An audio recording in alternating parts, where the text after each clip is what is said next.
2, 1, go. Oh, you didn't start the timer. I have to wait for the stream delay here. There we go. So, anyways, so as is the nature of Super Mario Galaxy games, we start off with a 2.5-minute introduction sequence. But we get to control Mario during that, so it's kind of neat. So I'm going to be doing, we're going to start right off the bat, being introduced to the fastest form of movement in the game, which is long jumps. So long jumps are just the fastest way movement when you have a long distance to cross and you don't have any special upgrades. And within a minute of starting the game, we're going to get introduced to this Luma guy who is going to go in Mario's hat and give us the ability to spin.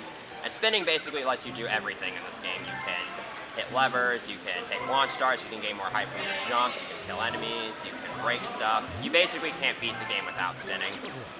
And you're going to be seeing spins used a lot. So, in some cases, I'll be using it to do cool tricks. Alright, speaking of cool tricks, here comes the first one of the run coming up here. Alright, got it. So, what I just did there is a trick called slope boosting. So, when you land on a slope with a high amount of speed and then jump within the first few frames of landing on it, you can actually do a jump that kind of maintains your momentum and allows you to cross a pretty large distance with that momentum. Unlike Galaxy 1, you actually can't climb up slopes in this game, but you can get some pretty nice boosts off of them like that. So now I just got a bunch of cutscenes and text box matching here. So real quickly, I want to explain. So for those who've never watched a speedrun before, which seriously I doubt you have, any percent is defined as beating the game as fast as possible, no restrictions. So for this game, what that means is collecting 70 stars to access Bowser's Galaxy Generator, which is the final Bowser level, and then collecting the final Grand Star to actually consider beating the game, which will mean that this is technically a 71-star run. So cheats and hacks, obviously not allowed, but glitches are. So you'll be seeing me do a lot of really cool tricks to skip otherwise unintended parts of gameplay. Such as, there's a potential for one right here, but I'm not really going to go for it. So in this set of 4 text boxes, if I go kind of slowly on the first 2 and get the third one frame perfect, I can skip the 4th one. I didn't get it. It's frame perfect at 60 frames per second, and honestly doesn't save that much time, so it's not a huge deal. And with that, we're going to be heading off to the first level of the run, Sky Station Galaxy. And the action's going to pick up quite a bit here. So, very first thing I want to talk about is you're going to be seeing me scroll through text quickly. To do that, you just delay. Right here. And now we're going to do the first sequence break of this run. Jump up to the top of this tower, skip going to the bottom half of the planet. And if I stand still after this Luma cutscene, this cutscene ends half a second earlier, and I'm able to hit the real quickly. Alright, one thing I need to explain real quickly is right here. What I just did there is I went into first-person mode as soon as I landed, and then exited out of it immediately, which actually cancels the landing animation you normally get. And it saves around a second each time you do that, and since I take a lot of launch stars in this run, it ends up adding up over the course of the whole run. It saves a lot of time. That sucks. So I was going for there as a trick called Luma Bounce. If you do a home and ground pound off that Luma in just the right way, you can reach the planet its launch star normally takes you, but I kind of set it up awkwardly. I'll go for it again, though.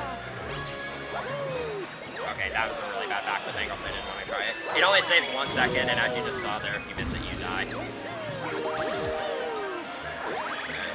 So basically, that's all I would have skipped. I would have entered the gravity field of the planet with the launch star. Okay, so now I have to basically improvise here. That was entirely my fault. I wasn't paying attention. This planet's really awkward when you don't know what cycles you're on. Right, but I should know that. Alright, so over here, I'll be grabbing the first comet medal of the run. There we go. And as you kind of saw earlier there, backwards momentum is clearly superior to forwards momentum. So you can do some crazy stuff, like right here, I'm going to backflip around these planets here. There we go.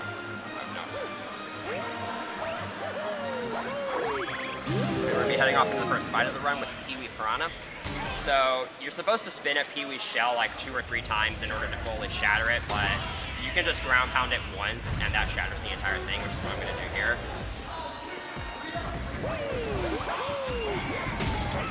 Just kind of got our way, so I can get time with the start. It's nice easy to catch him. Alright, this second hit is a lot easier though because he doesn't try to run away as fast, so I should be able to get this much easier. There we go. So unfortunate, a couple of deaths there, considering this is the first star of the run, but this game is not easy. And with that, that's our first star of 71. Now just a heads up, there is a lot of downtime in this run. There's typically around 45 seconds to a minute in between stars. Usually most of it is just text boxes and whatnot. Every time I collect a star though, in these first few sets of text boxes, you'll see this little time in the lower right hand corner. That's kind of the IL time for the star. So those are useful to use if you are wanting to grind out IL times, or if you're grinding for consistency and you want to know how you're doing. Anyway, so some story here. This is kind of the longest set of text boxes in the run, thank goodness. So this purple guy is Lubba. He's kind of the head of this Luma crew here. And basically the story here, since I'm skimming through all these text boxes, that they ran into Bowser and he stole all their stars and he turned the ship into a crappy little ship. So now Lubba's going to use the power of this one star to transfer this ship into Starship Mario, which is kind of the hub world of the game. So throughout the game, I'm going to be unlocking a ton of like NPCs and other cool stuff, but I don't really care about any of that. You can explore Starship Mario a lot throughout the game, but all I really need to care about is going to the helm, which has that yellow button, and as soon as I step it, I can go to as soon as I step on the button, I can go to this Super Mario Bros. 3S world map, which is how I get from galaxy to galaxy. Right here, I'm going to hold down, and the reason why is because I want Mario to face the camera there, and I can just backflip straight to the helm. If Mario isn't facing the camera, typically I'll just turn him around and then have him backflip to the helm anyways. If he is facing the camera, I backflip. There's a couple other alternatives you can use. It just comes down to personal preference. There are also some situations where Mario won't be at that part of the starship. He'll be on the bottom of it or in the engine room, but we'll get to those when we get to those. So now I'm going to be heading to Sky Station 2, which is not as flashy of a level as Sky Station 1, but still a neat level. Something I need to point out here is in these star select screens, I'm going to be pointing my Wii remote cursor off screen, and then whenever there's a clear star, I can just mash A and it will select the star automatically, which is pretty useful. Alright. So once again at the very start here, I'm going to just jump over the fence to get to the bottom half of the plane. I'm going to try to make a chomp cycle here. It's a little tight.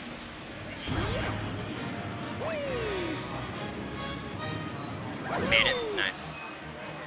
So yeah, that saves a few seconds to get. Now I just gotta make it over to this Luma here. And unfortunately that stand still to make a cutscene end earlier trick doesn't work anywhere else in the game, so I can just do whatever I want during those cutscenes. This planet is somewhat cycle-based. I have to have pretty decent movement here and not make any major mistakes in order to catch all the proper platform cycles here.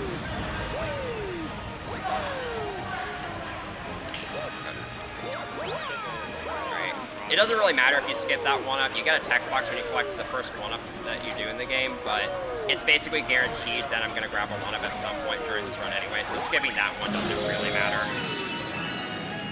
Now here we have our first sets of flip switches. So I have to step on all these and turn them all yellow to access the next set of flip switches, and then this will actually spawn a launch star. And here's our first instance of Cosmic Mode clones in the game. So these guys basically copy your every move and make backtracking really difficult. They're not a huge problem here, but later on in the game they get really annoying. Right, this last planet is pretty self-explanatory. It's pretty straightforward. So I'm going to talk about something else while I'm here, and that's a second way you can actually cancel landing animations, which you'll. How you do it is once you land, you can actually jump out of the landing animation if you jump on a very specific frame when you land. However, again, it's frame perfect in 60 frames per second, so chances are I'll only get it like a few times, but I'll be going for it basically at the start of most stars, because that's the only place where it's useful. And that's Sky Station 2. That was pretty well executed overall. So right here, Lubba's going to mention co-op mode, and I just want to talk about this real quick. So if you have a second player, you can actually, the second player will be an orange Luma, and they will basically the second player is able to hold on to coins, grab star bits, stun enemies, kill some enemies, hit lovers from far away, stuff like that. But I don't have a second person to play with me who knows how to play with me, and because I suck. Yeah, and I can't really hold 2 Wii remotes at once, so we're just gonna go ahead and play with one player. It doesn't save that much time in this game. It saves more time in Galaxy 1. And speaking of time saves, here's Yoshi Star Galaxy, and the reason why I said that is because Yoshi is the most broken thing in this game.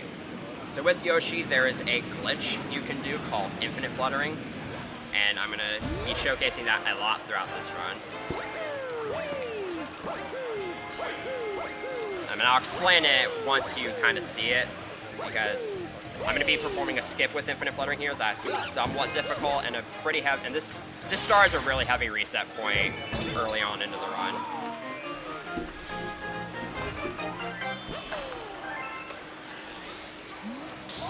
Alright, here we go. So here's infinite fluttering. Now I'm going to go for the skip here. Again, this is kind of precise.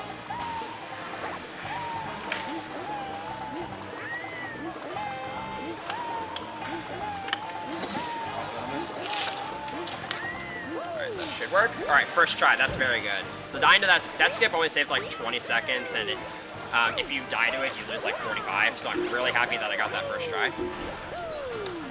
Anyways, so that infinite flutter is kind of hard, and I'll explain infinite fluttering after the star, because in order to get enough momentum to reach the planet, you have to bounce off that berry, and if you try to just jump on a berry normally, Yoshi will actually eat it, so I have to press B to stick Yoshi's tongue out right before landing on the berry so that he can't eat the berry.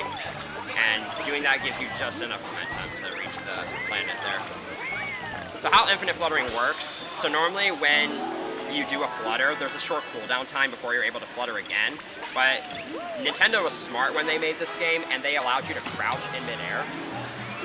So basically, what that means is you can do a flutter, crouch in midair, and then that will cancel both the flutter and the cooldown, and will allow you to start fluttering immediately again. And you can do this for as long as you like.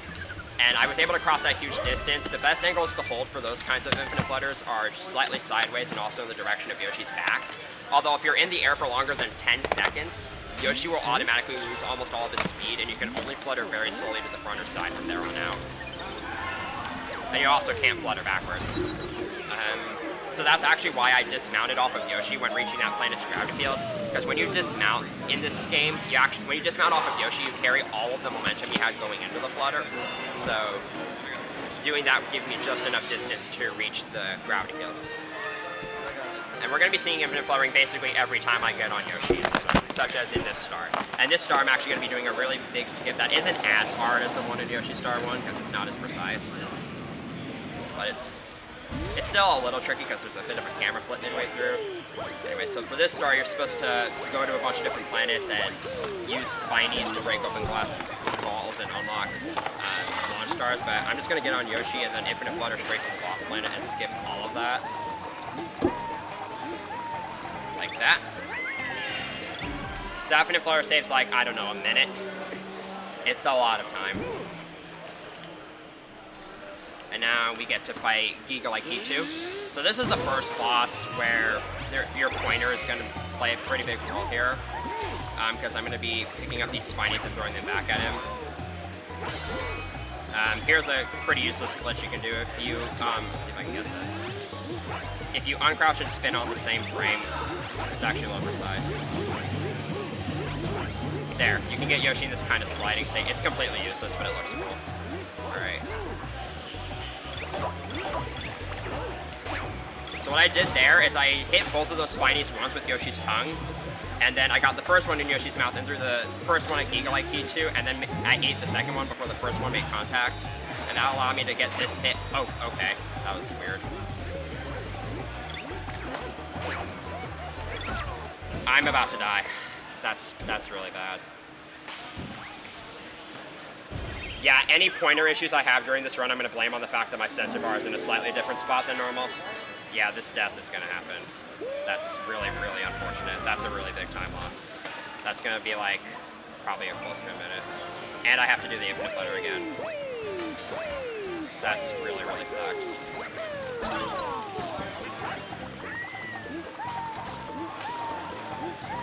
I'm blaming all of that on the fact that my sensor bar is in a different spot than normal. Alright, I'm gonna grab the checkpoint this time, just in case. But I can skip the cutscenes again because I've already seen them. So that's gonna cost a big chunk of time.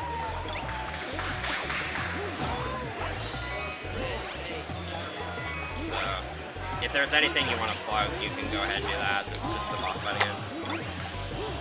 If you're wondering what's coming up next, after Super Mario Galaxy 2, we have Wii Sports Resort All Sports by, I don't know. I wonder who does Wii Sports Resort All Sports. Then after that, if weather cooperates, we have Super Monkey Ball 2 Beginner by Lyretta.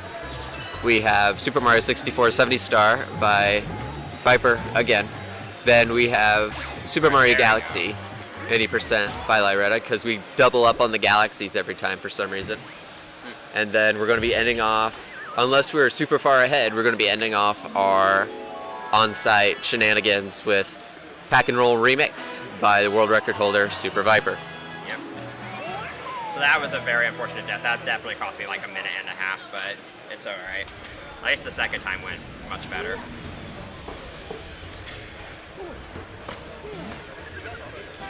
So thankfully we're out of that star. Unfortunately, some really big mistakes happened there. But in a no reset situation, it's just kind of something you got to deal with. Anyways. So now I'm going to be heading to Spin Dig Galaxy. So this is where we're going to see the first of Mario's power-ups.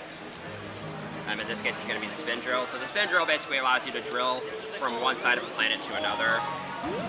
But, and you're supposed to use it on just about every planet in the star, but one thing Nintendo forgot to take into account when making this game is that you can jump. So there's going to be a lot of skips and tricks that you'll be seeing you do basically throughout the run that involve just jumping. And on this star in particular, that's a really big thing. Alright, I got a jump cancel there, so that's, again, pretty perfect. So again, I'm just going to triple jump up here to skip the spin drill. I'm grabbing some star bits for later on in the level. And right here, I'm going to do another homing ground pound. So this is what you saw me try to do for that Luma bounce trick earlier. And basically, you do a spin followed immediately by a ground pound, and it'll home onto the nearest item, enemy, or NPC, like that. And basically, you're able to get some momentum by doing that into the spin drill. Got the common metal, do some jumps here to get some more speed out of them. And I'm going to jump backwards into the corner of this pillar, which kind of clips me inside of it. And saves a few seconds of walking.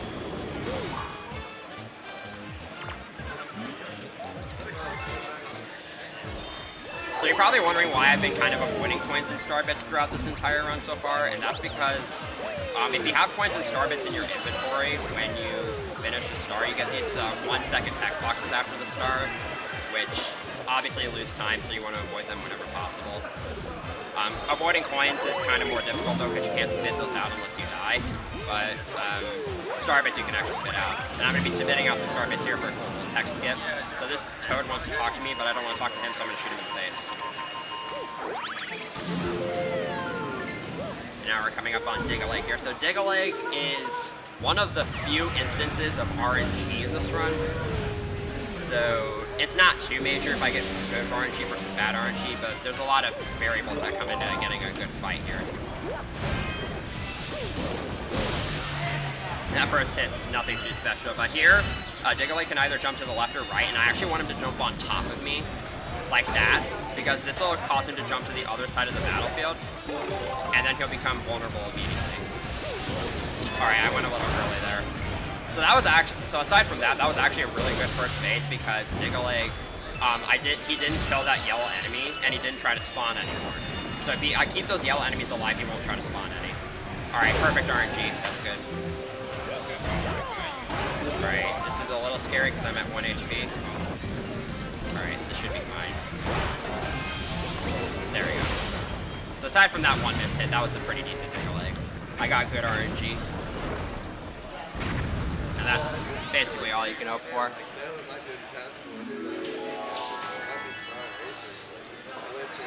And you can just drill straight to the star instead of walking all the way around to it. Pretty decent spin dig all around. Dig-a-Leg is a huge variance for how runs can go. So this is the first instance where I'll be taken to the bottom of the starship instead of right next to the button. And Lubba's going to show us this little star shroom that came with us after Spin Dig somehow, but we don't really, there's a warp pad you can use to get to there, and you can talk to the toads, but I don't care about that. I'm just going to long jump straight to the button, because that's all I care about. After I get through these text boxes.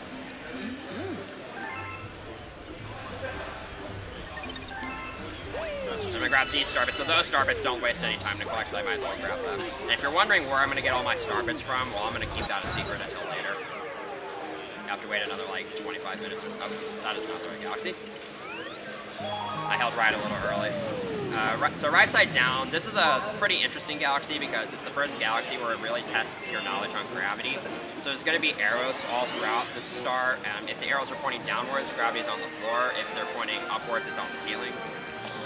And I like to call right side down 1 the level that Nintendo meant for you to break, because there's just a ton of conveniently placed objects and whatnot that make certain skips really easy. Like, it's so crazy how Nintendo actually overlooks stuff. So I'm going to do this cool backflip here to get all the way to the flower down at the bottom. And you're supposed to hit this gravity switch here to reverse the direction of gravity, but there's a conveniently placed item block right there that allow me to just get all the way down to this lower level. I'm going to go for another slug boost here. Nice. Got it.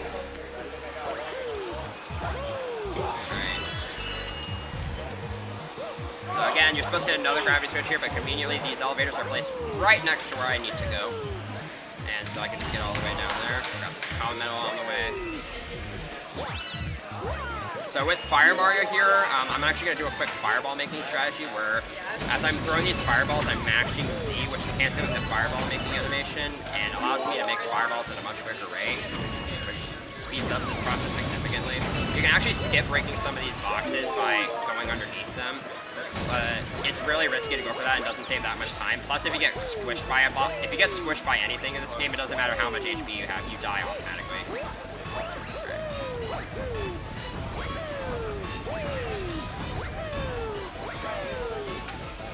And again, you can do another big skip there by just jumping on the roof. You're actually supposed to go up there because there are actually 1-ups in the 4 corners. It's pretty hilarious. That was a pretty good level overall. Couldn't have asked for much better.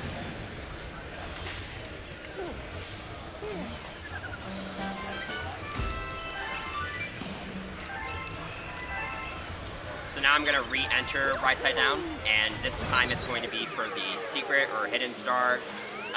This is the first time where I have to actually manually select the star by having my Wii Remote pointed at the screen. I'm also going to be able to skip the cutscenes because, like you kind of saw in Yoshi Star 2, once you've already seen a cutscene, the game allows you to skip it by just pressing A. So I can just mash through those cutscenes. Oh, that's fine. That should be fine. I'm going to skip this gravity switch here by just jumping into the pipe, run below like that. It's a little finicky. So these box minigames are actually pretty hard to do optimally. This first one especially, there's a lot of weird angles you have to throw fireballs at. So I'm going to be aiming for an 11 on the timer, but if I get anything below that, don't be surprised, I'm really bad at these.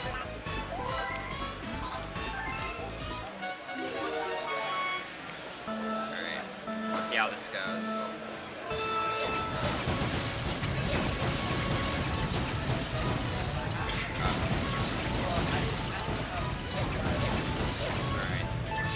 Alright, 10. That's pretty decent. I missed like 3 shots and still got a 10, so that's alright. Yeah, the thing about fireballs in this game is that they don't actually come out of Mario's center, they come out of his right hand. So if you think you're directly lined up with the boxes, you can actually sometimes be just too far to the right, and that's obviously bad. But we made it out of there decently fine.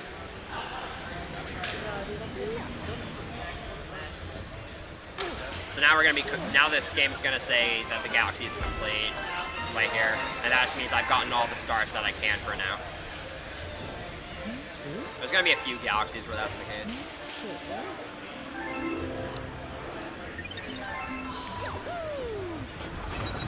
Alright, next I'm gonna be going to Fluffy Glove Galaxy. So here we're going to be introduced to another power-up, the Cloud Flower. So when you have this, you have 3 clouds in your inventory at a time, and when you spin, you can create a cloud in midair. and this allows you to cross gaps that you're otherwise unable to cross. But this has its own set of broken physics. Almost no power-ups in this game are safe from being broken, and you'll get to see that throughout this run as well.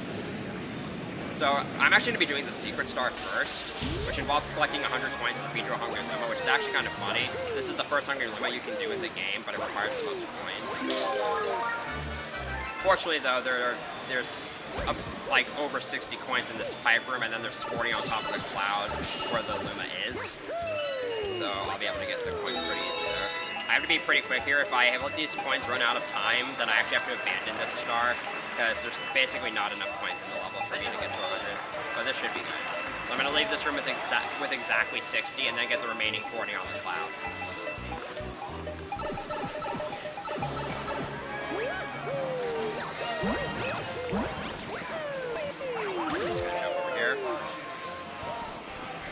Hopefully I don't miss any of these.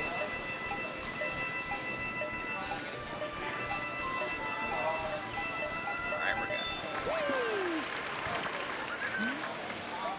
If you missed those, it's not as huge of a deal, because you can just go down and get like 1 or 2 extra coins if you need to. And now that we fed all the coins to this Luma, it's gonna burst with snacky happiness and transform into this planet somehow. Physics. And I'm going to be scaling this tower incredibly quickly using a ton of different cloud tricks.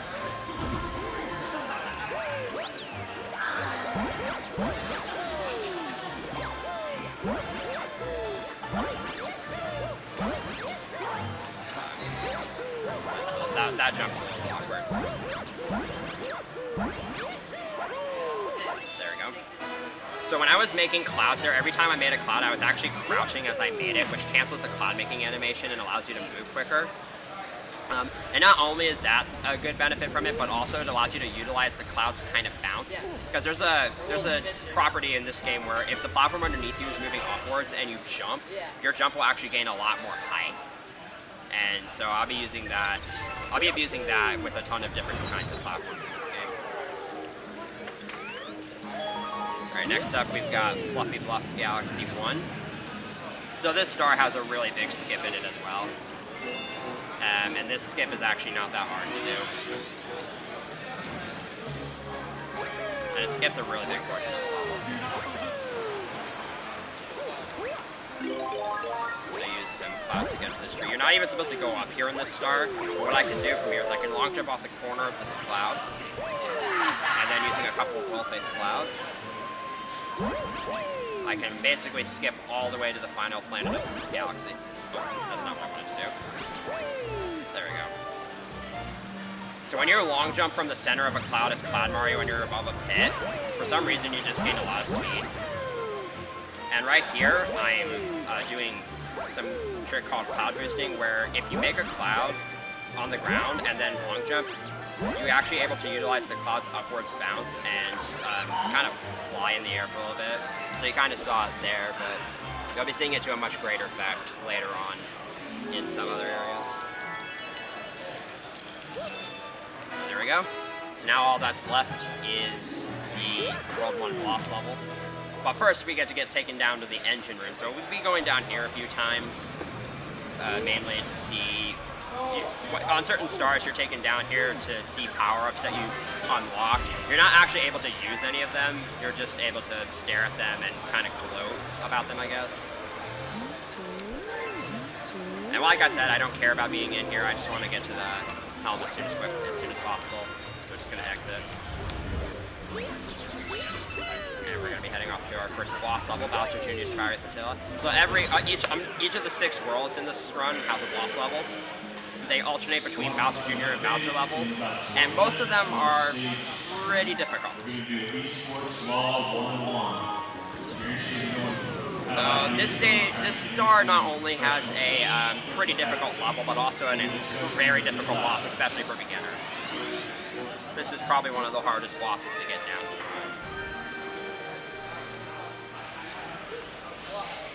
So the stage here is, I have to make a pretty tight cycle with this swamp over here. Let's see if I can get this. The movement here is really tight.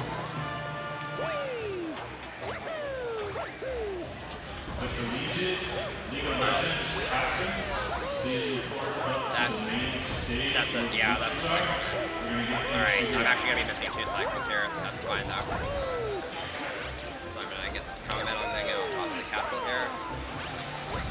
And now, the gravity field of this planet is huge for some reason, so I can just long jump into it and enter it from there. So yeah, that stage kind of went a little bit poorly, but now we have to fight a really difficult boss. So Gobblegut, what you're intended to do is have him dig a space into the planet, and then as the bellyache bulges kind of get stuck in the planet, you can hit them. But you can actually attack him while he's in the air, and with the strats I'm doing, you want absolutely nothing to go wrong. So let's see. Any mistake here can cost anywhere from like up to 5 to 10 seconds, and it can come down to just as simple as a missed input. So let's see how this goes.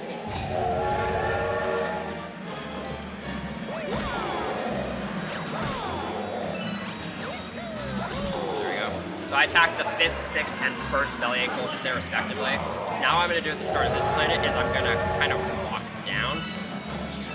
And this causes Gobblegut to kind of closely circle me around the planet. And then I turn around right there and manipulate him so that he doesn't follow me. And I can get these last 3 bellyache bulges back to back to back.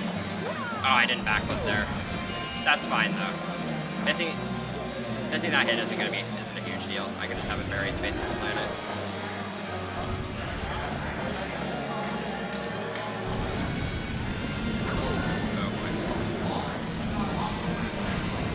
There we go. So that was unfortunately not a very good level. It could have gone way worse. You can lose a tremendous amount of time on that fight. And this will be the first Grand Star, of which I'm going to be collecting 6. So unfortunately that was not a very good World 1 segment. But there's still 2.5 hours left of this run to go, so don't go anywhere. There's still a lot more of insane tricks to come.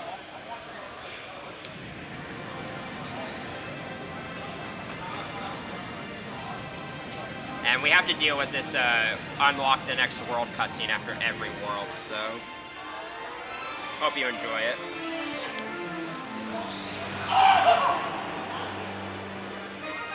Yeah, just gotta master all these tech boxes. So I lost like less than 30 seconds to that level. And we're good on comet medals. So just in case anybody's aware, I do have this route memorized, and I'm not using splits right now, obviously, because I'm not at home, but I do have, just in case, I do have the route written down next to me. So don't worry about me making routing mistakes. Now we're heading on to World 2. So World 2 is a pretty short segment, and there's not a whole lot going for it, but there's some interesting stuff here and there.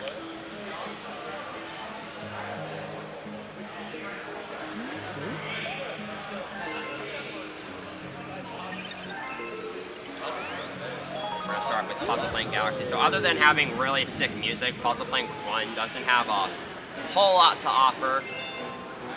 It does have a couple of minor tricks here and there. You'll be seeing. This last planet, this planet that you're seeing right now, is kind of the only really interesting part of the star, really. So, kind of go through these first few minutes.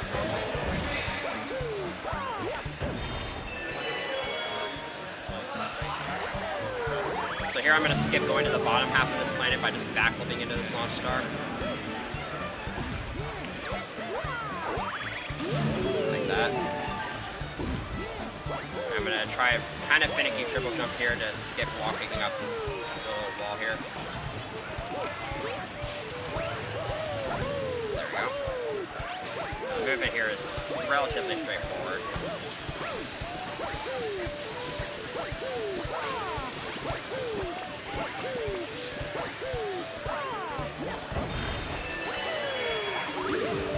Now I'm going to be heading up on this puzzle planet. So the puzzle pieces here, you can actually, the gravity on this planet is really weird, and sometimes you can ground pound these puzzle pieces more than one time with just one ground pound. It's no idea why it happens, and it's actually pretty rare. And I didn't get any there. It's not that big of a deal though.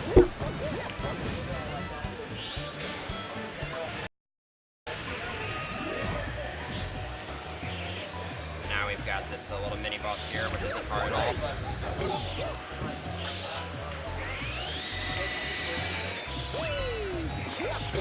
There we go, it's just a matter of doing that. And I'm gonna have one, I'm not gonna be able to shoot the star bit out in time, so you're gonna have to deal with that 1 second text box after the star.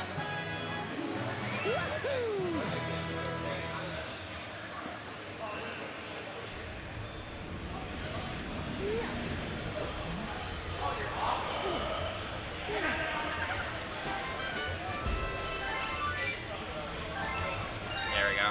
Yeah, that's what you're skipping by shooting out star bits after every level.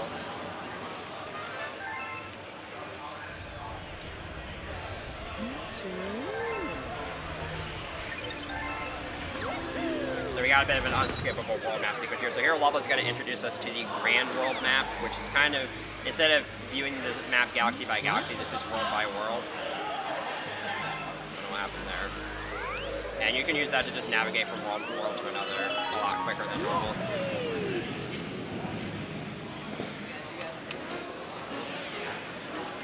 So, Hightail Falls Galaxy is going to be where we're introduced to the Dash Pepper. This is personally one of my favorite Yoshi levels, not just to speedrun, but also to watch. Simply just because of how pretty fast-paced this level is. And also, I'm going to be trying to collect a lot of star bits throughout the star, because you can't spit out star bits while you're on Yoshi, so I might as well grab some. But my pointer is being really weird right now, so I don't know how well that'll work out. So here's the Dash Pepper. You run really fast, and you can also drop off walls. And this power-up actually lasts in between launch stars, so you'll be seeing me try to preserve its effect for as long as possible.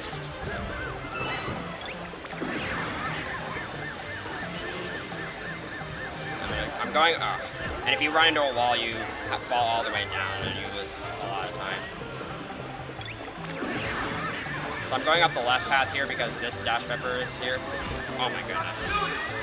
This is really awkward. I'm trying to hold my control in a really awkward way because this bar is not being very cooperative right now.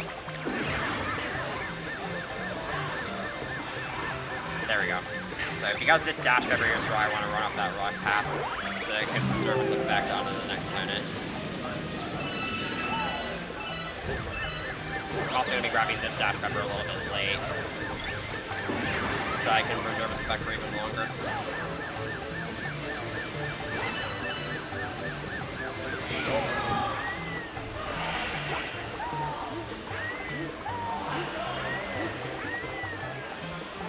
So here's another Infinite Flare skip. That Infinite Flare is so easy that you can actually just not crouch in between any of the flutters. You can just let the cooldown run out between each flutter, and you don't even have to dismount off the Yoshi. And here's another really cool trick. Oh boy. So recall earlier when I said that when you dismount off of Yoshi with the Dash Pepper, you actually maintain all of your momentum. That applies, so what I did there is I was on Dash Yoshi and I dismounted while going up a really steep slope. And obviously that gives you a lot of height and distance.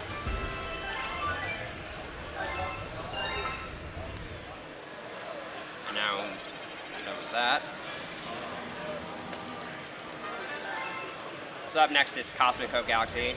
This is somewhat of a more chiller galaxy, because that got really chill music. But don't be deceived, this galaxy is actually fairly weird. I thought it was going to be the Ice Galaxy, and I'm like, huh, I see what you did there. Well, anyways. So this routing in this galaxy is actually going to be kind of strange to you at first. Basically what I'm going to be doing is I'm going to be collecting 15 coins to feed to a hungry Luma. And then I'm not going to be going to where the planet it unlocks. So let's see how this goes. So I'm going to start by going over here and getting some star bits in this Koopa shell. I'm going to be trying to kill these squirrel... Oh, I'm going to be trying to kill these squirrel enemies with star bits, because they give me coins when I do that instead of star bits. Oh, okay. Controller issues.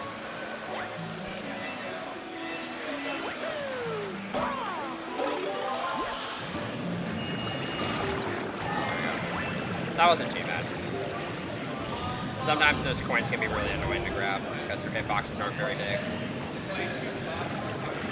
So in this game, there's actually a cooldown in between spins, unlike Galaxy 1, so you can't just spam spins underwater. You have instead swimming with the shell is the better alternative. So because this huge group of coins is right next to the comet medal, and the comet medal is next to the switch that freezes the lake, and the switch that freezes the lake is actually right by the Hungry Luma. Oh, I didn't get that. I'm actually able to route it out in such a way where I can collect those 15 coins, and then again, I'm feeding the Hungry Luma, but instead of going to this, its planet, I'm just going to go to the waterfall star. So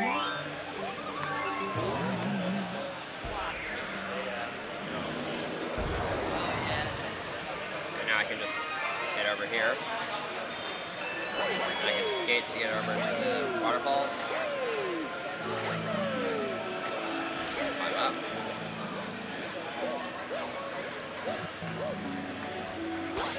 There we go. That was alright. I can just jump over to the star and we're done.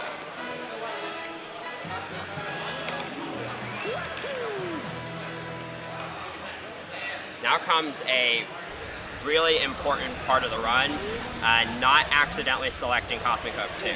So the next star I want to do is Cosmic Hope Secret Star. However, I don't want to auto-select Cosmic Hope 2 this time.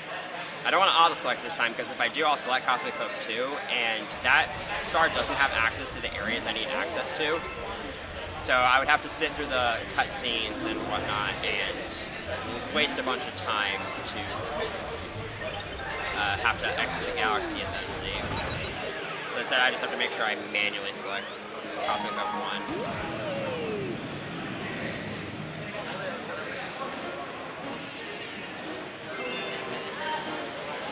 And again, I can skip the cutscenes because I've already seen them.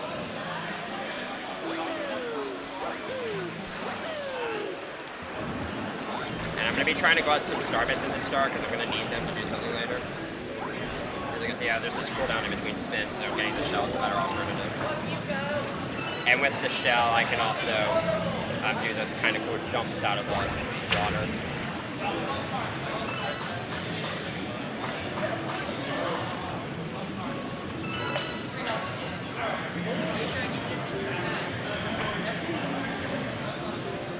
So we're going to be coming up on the first bunny of the run. And only bunny in the entire game, actually, which is kind of neat. I'm going to try to get a quick catch on this guy. That should be fine, and got it. Nice. So, for whatever reason, stunning that bunny with star bits causes him to actually run the wrong direction. And so I was able to just stun him with star bits and then make it all the way over to him and grab him. Normally you're supposed to hit that switch right near the star to freeze the lake and then skate to catch him, but that's obviously a lot faster.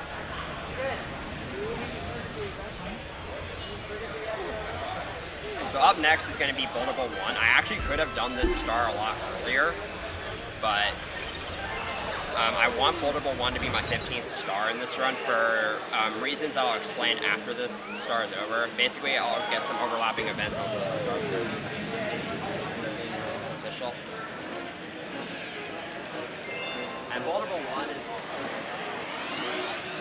fairly interesting star because there's a really big gravity exploit I can do here to skip one planet, but the one planet is actually really, really annoying. There's a lot of enemies you have to kill with Rock Mario, and it's super slow, it's super annoying. I don't want to do that. You can actually do the skip both with and without Rock Mario. You're going to see it both ways in this run, but here I have to do it with Rock Mario. Because I need Rock Mario to get the confidence over here. This skip is somewhat precise with Rock Mario, but again, it saves a huge chunk of time, so it's definitely worth it. So I'm going to long time up to the front of this ramp and give this a roll.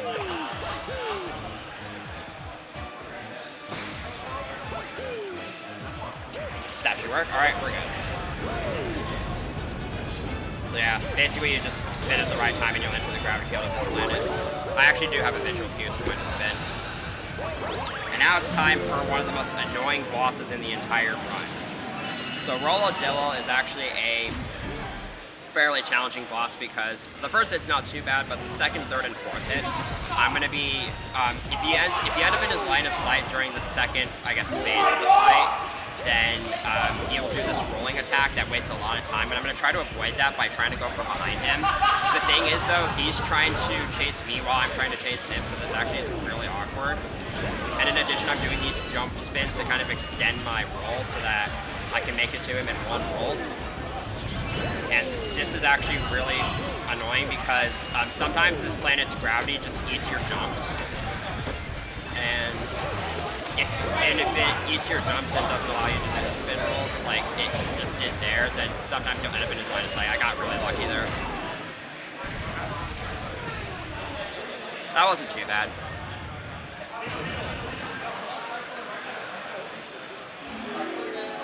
So overall, decent build one. That star can go really horribly. I'm really happy it went as well as it did. So the overlapping of events that's going to happen here is basically, because I collected Build Level 1, I have to go down to the engine room to see Rock Mario. But since this is also my 15th star, I'm going to get a letter from the Mail Toad.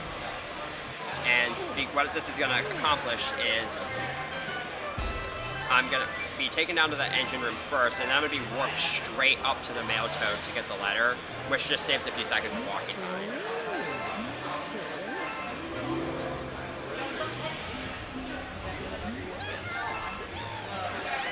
There. And conveniently, this also places me right next to the Bank Toad. And this is where I'm going to be getting all my star bits from for the run. So, these are actually star bits from another file.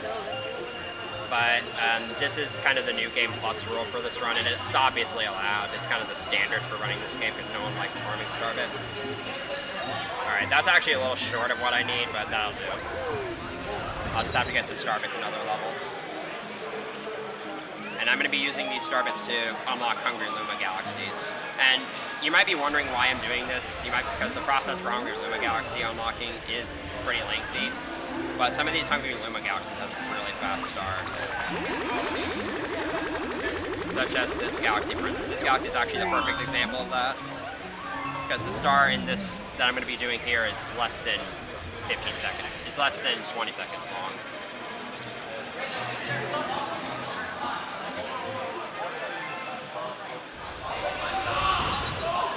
So Honey Bloom Galaxy, this is the kind of the bee mushroom galaxy of the game, but bee mushroom is slow and it kind of kills all things you have. It kind of kills every way you have of actually going fast, but thankfully there is a hidden wall jumping section right at the start of the star, which is actually really convenient.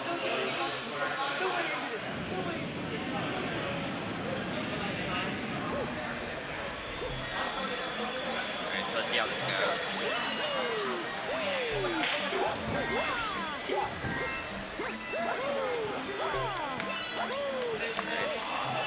It's kind of the hard part. There we go. Honestly, not that hard of a star either, and it's really fast, which is really good. And with that, we will be moving on next to the boss level of World 2, which is Bowser's Lava Lair. And here's another overlapping of events here. Yeah, 16 seconds, as you saw, that level was fast. Here's another overlapping of events. So because I have 16 stars, because I have 16 stars, that sign next to the helmet is going to appear, but also because I collected this star, there's going to be a bee on the ship now. And again, I don't want to interact with him because that's a waste of time.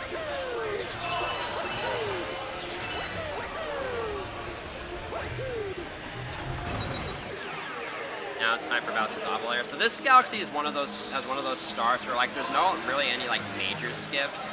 Well, there's just a ton of small time saves that really add up throughout the course of the entire run. This is in my opinion, a really flashy level.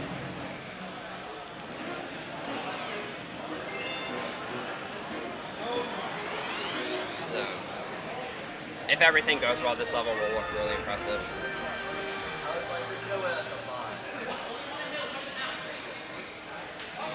So for starters, you're supposed to kill a Kamek at the start of the star to make a pole star appear, but I'm not going to do that. Instead, I'm just going to enter the gravity field of this planet just by long jumping into it.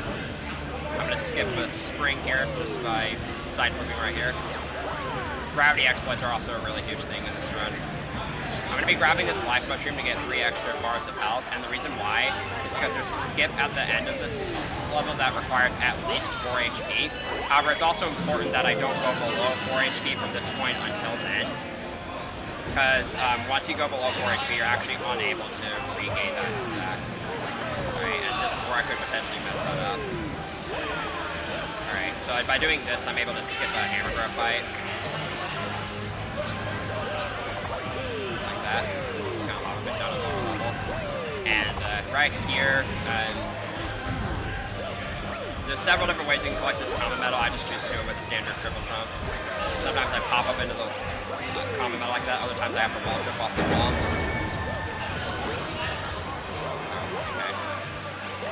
I was trying to double jump on that rock and then long jump to get a little further into that warp. So now here comes the skip that allows me to skip a bunch of snake blocks. So what I'm going to do here is I'm going to bounce in the lava once, and then land on the statue and get this bounce, and then land in the lava again, and once I land, I'm able to immediately begin long jumping across the statues.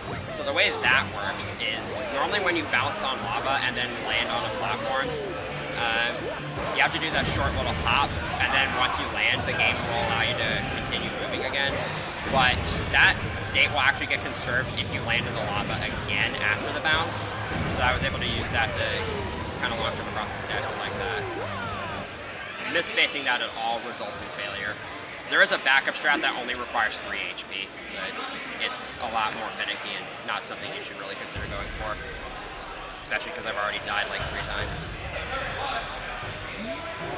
So here's the first Bowser fight. Bowser fights are far less interesting in this game than they are in Galaxy 1. Basically, Bowser spawns a couple meteors and he slams his fist into the ground and it gets stuck. And then you ground pound the meteor into his body, and you have to do this a total of 4 times. Missing a hit can cost anywhere from 15 to 20 seconds, depending on what phase you do it on. So let's not do that. I'm also going to try to optimize each of these hits by having Bowser slam his fist as close to a meteor as possible, and then ground pounding the meteor in such a way that it travels the least amount of distance.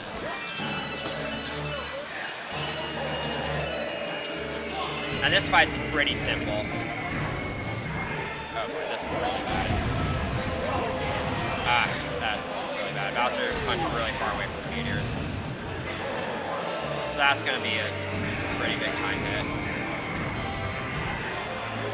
And also Bowser can punch out the meteors, which is going to be a bit of an issue in the later fights.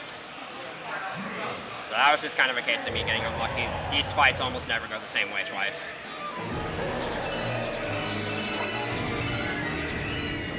So on these phases, Bowser is going to breathe fire here, and I want to pay attention to where this fire attack ends, because that's where he's going to start aiming his next punch. And if I'm worried Bowser's going to start punching, then he'll punch right away. I just have one more hit and the fight will be over.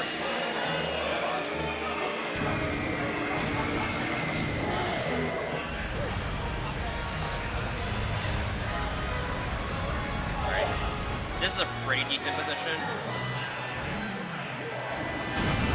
He almost punched out all 3 of those meteors at once, but he wasn't close enough to that one in order to punch it out.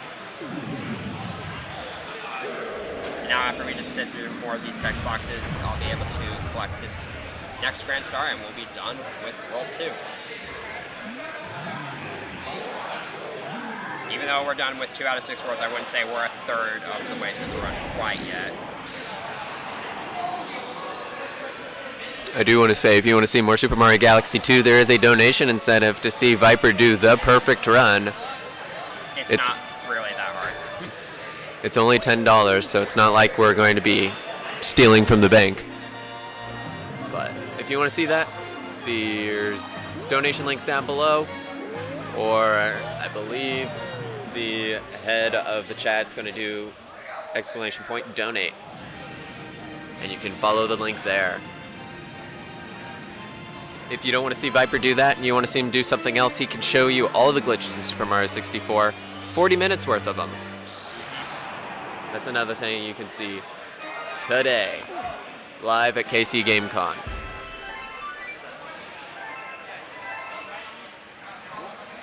So next up is World 3, which is kind of where I say the run really starts to pick up in difficulty. from this point forward, a lot of mistakes are going to be really, really costly, and they almost always result in deaths. And these deaths are usually anywhere from like 30 seconds to a minute. So this run hasn't been super great so far, but hopefully I'll be able to pick it back up within these next couple of worlds. There's also a lot more cool tricks overall in World 3 and beyond.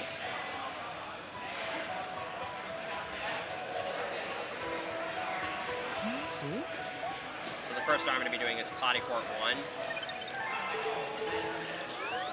And this star we're going to be seeing a lot more cloud boosting action, in addition to other various cloud tricks. Again, there's nothing too much noteworthy about this star, except for these crushers at the very end that have a comet medal in the middle of them. And they move in and out on cycles, and so what I'm going to try to do is get to them as they're opening, grab the comet medal that's in the middle of them, and then make it through the crushers before they close one time. That's another jump hit, by the way. And hopefully I'll be able to show that off. So here's 4 cloud strats. So I cloud boosted that first cloud, and then that replenished my cloud stock, and then I can use the other 3 clouds to basically cross an even larger gap. So I essentially use 4 clouds for that. Here I'm going to skip a launch star, again by using clouds. I can get this top platform here, and this Octumba is really annoying. He sometimes tries to snipe you, but he didn't try to snipe you there.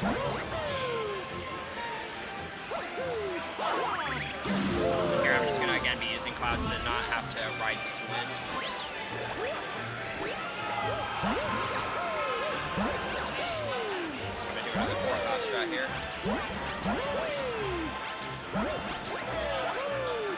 The crushers are coming up here. My setup for this is fairly consistent, but there's still stuff I can get.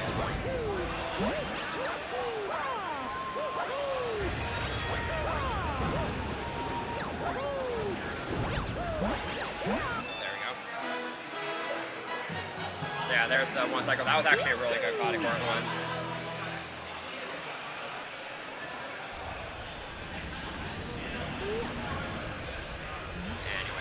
Now it is time for Freezy Flake's Secret. So this is a star where I actually get to have a little bit of fun with you guys in the chat.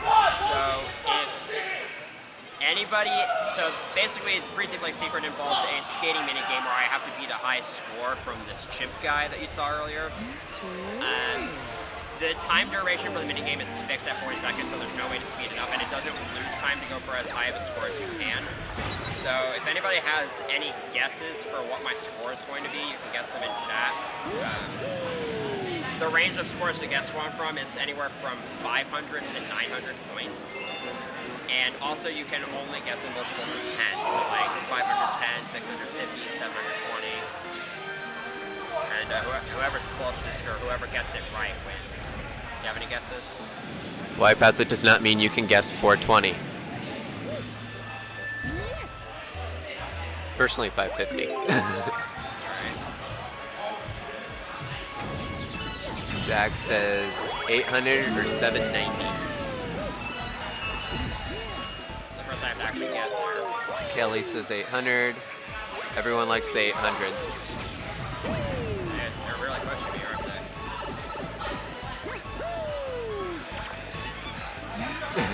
420 is the perfect guess. And if you don't get it right here, there's an opportunity later on. That's the same minigame's going to be in this game later on. So the patterns for these are not random. They're the same every time, but it's their rotation that's random. So they can be rotated one of 4 different ways. I actually kind of got lucky with where I went at the start, and I happened to go in the right direction. So when learning this, you kind of have to learn all 4 variants that you can get here. And the minigame is the same both times.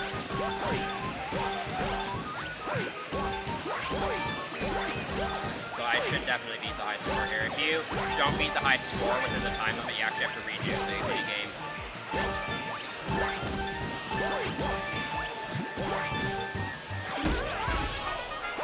Jack, you did say 790.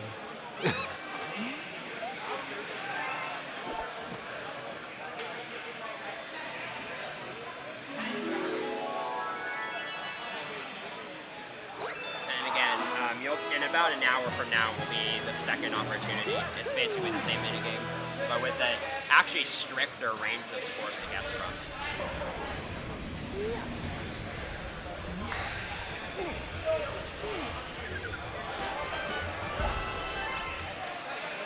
So up next is Freezy Flake 1. This is going to be the first instance where I collected the secret star first, and that's primarily just because I want to auto-select as many stars as I can here. So I'm just going to pointing my Wii remote cursor off screen, and because the star is clear and I haven't collected it yet, I'm going to be able to just mash A here and automatically select it like that instead of having to point my Wii remote on screen. Which saves a lot of hassle. So on this star, I actually have a fairly strict time limit to make here. So if the common metal throws another block of ice in the next section, I'm going to try to make it all the way to it with just this firepower. This is actually somewhat lenient, but also somewhat tight at the same time. The movement isn't that bad, but I only have like a couple of seconds to spare. That was actually a really decent start, so I should definitely take this. So I'm going to kind of slide on the right here and jump when there's about 3 coins left. And made it. So as you saw there, I had like a second spare, and if I had missed that, I would have had to grab that firepower and then blow up that wall, get the common metal, and then wait for that one to expire and wait for the next firepower to come up, because you can't really feasibly get the common metal and then make it all the way to that bastard statue and blow it up there. I think it's possible, but it's even tighter, and no. So that star went well. So that if you miss that cycle, it loses like 25 seconds. So I'm really happy I didn't miss it.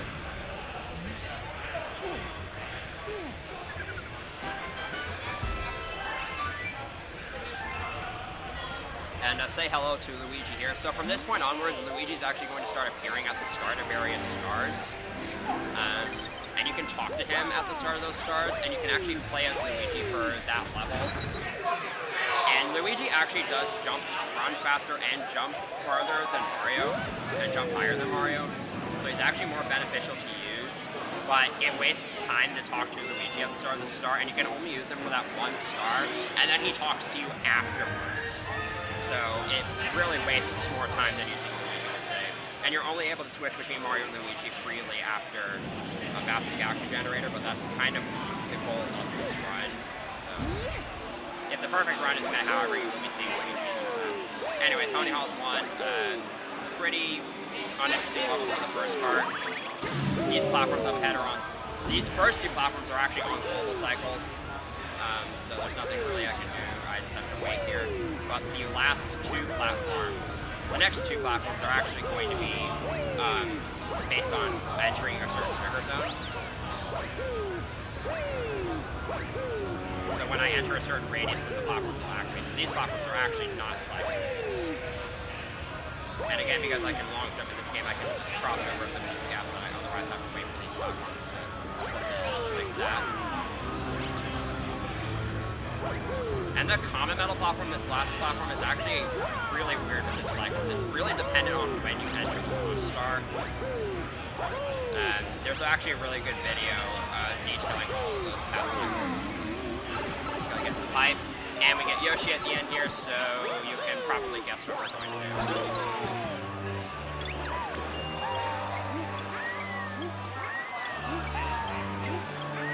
It's kind of infinite flutter all the way to the end.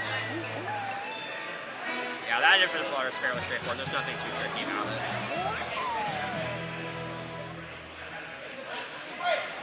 So something really important just happened, and that's that I collected the 4th star for World 3. So from this point onward, comments are going to start appearing, and comments actually are a lot simpler in this game than they are in Galaxy 1. Because in order to unlock a comment in this game, all you need to have are the common medal for that galaxy, and then a certain number of common medals total. So for instance, Cloudy Core's comment just spawned, and I have the common medal for Cloudy Core, and it only requires 1 common medal. And again, although some common medals require going out of the way to collect, the common stars themselves are usually really fast and more than make up for it. Like almost all of these stars are under a minute long IL time. I'm going to be collecting a total of 32 comet medals throughout the run. So if I'm collecting a comet medal in a galaxy that either doesn't have a comet or has a comet that I'm not going to get, it's just to add to that total. So this is the first Cosmic Clone comet, so again, we're going to have to deal with the Cosmic Clones here. This is kind of the first star where they're kind of annoying, but in this first section, I can try to mitigate them.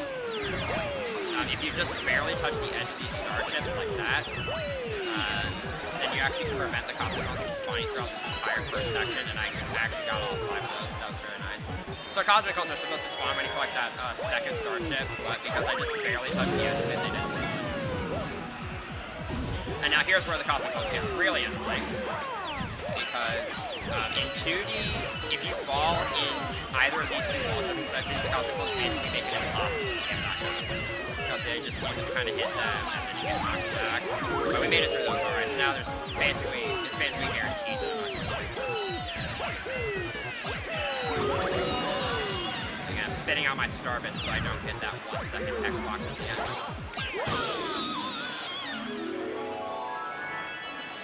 And there's the star.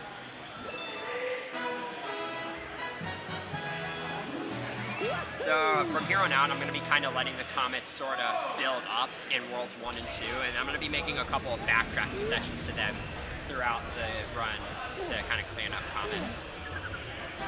So for the time being, I'm just going to kind of let comets build up in Worlds 1 and 2, and I'll make a short backtracking session to them before World 3 ends. But until then, we're just going to be collecting more stars in World 3. So up next, I'm going to be doing Tall Trunk 1. So Tall Trunk is another really cool Yoshi level. It's actually a really hard level to get down because there's a lot of really precise tricks in it. But it's a really satisfying level to pull off optimally for me. So on this first planet, you're supposed to use Yoshi and the Blimp Fruit to kind of climb up this tree. But if using that as slow as so is infinite fluttering with Yoshi. And since Mario is actually such a skilled acrobat, you can actually just use his various jumps and whatnot to scale this entire tree without Yoshi. Like this.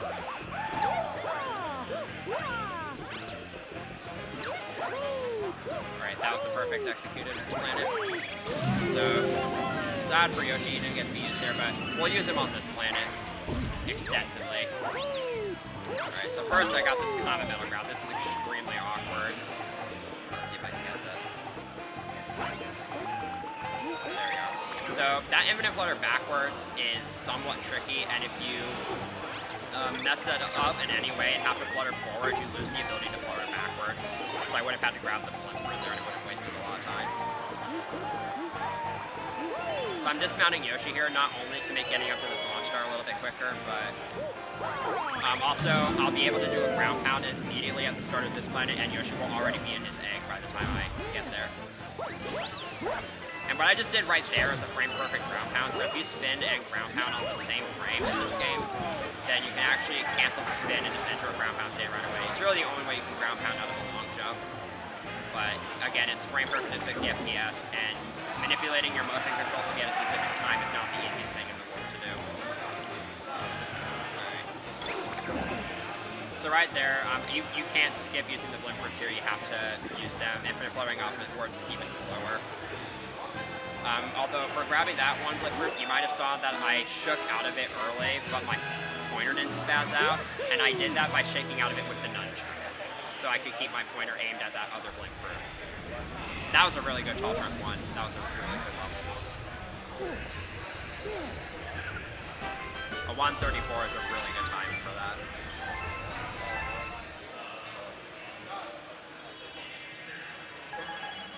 If you're wondering what's coming up next, it is Wii Sports Resort with a webcam, because I have that set up now.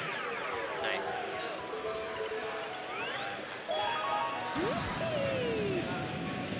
And then various other Wii Sports titles until Lai gets here. Alright, so now next up is Honey Halls 2. This level is basically Long Jump Simulator 2010. This entire star is basically just a bunch of long jumps. Nothing too much to say about it.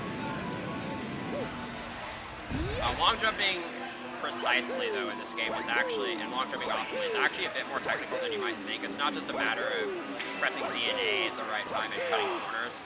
You actually have to time when you press Z and A, because if you press Z and then press A basically like immediately afterwards, like kind of like right there, then Mario doesn't crouch before doing the long jump, and so when he lands from it, assuming you're going to land and start walking, he actually doesn't like stop in place for a little bit before moving again. In addition to that, you have a small frame window when chaining long jumps like I'm doing right here to long jump without losing any speed. Long jumping precisely is actually a bit more technical than you might think in this game. Alright, this section can be kind of weird. Sometimes you can get invisible ceiling collision there, and I have no idea why. And sometimes if you get it, you just die right there, but I didn't get it either. It's extremely rare, and it's only happened to me twice.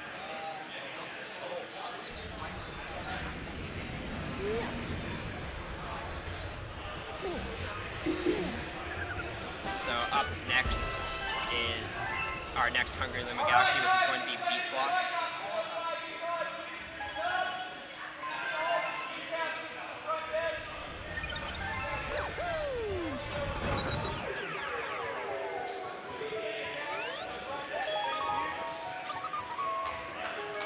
Alright, so this Hungry Luma is actually kind of weird, because for whatever reason, only this Hungry Luma has a property where the last star bit always shoots out late, and it's unknown why this happens. Alright, this is really awkward. And that's actually okay, because during that, so you kind of saw it right there, that's actually okay, because during the Hungry Luma feeding cutscenes, you can move, and so I set up a backflip to get to the helm just a few seconds earlier.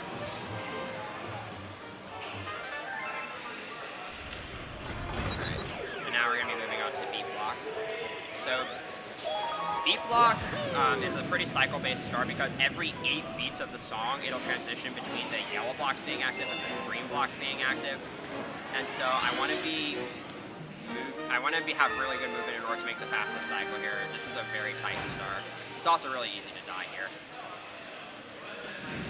So I'm going to actually try to play it purposely slow in this section, however, because I don't want to get caught on some green blocks up ahead, and because that would kind of kill my momentum. And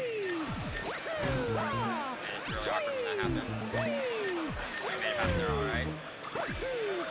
Alright,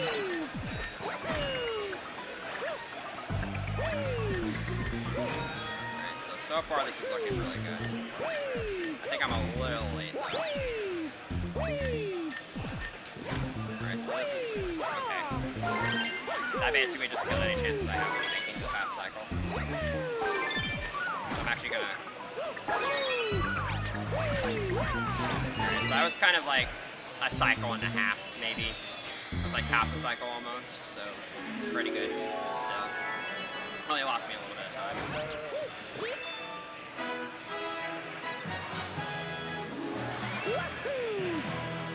So now I'm actually going to be starting the first backtracking section. I'm going to go to Worlds 1 and 2 and clean up a couple of comments that I could have gotten earlier, but didn't.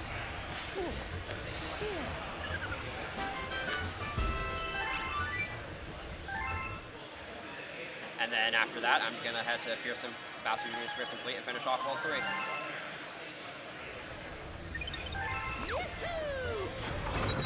So, first I'm going to use the grand world map like that to go back to World 1. And then I'm going to do Sky Station Comets first. So Sky Station Comets is basically the last part. It's basically a shortened version of Sky Station 1, but you're on a timer. And also Nintendo spell speedrun with the space for some reason.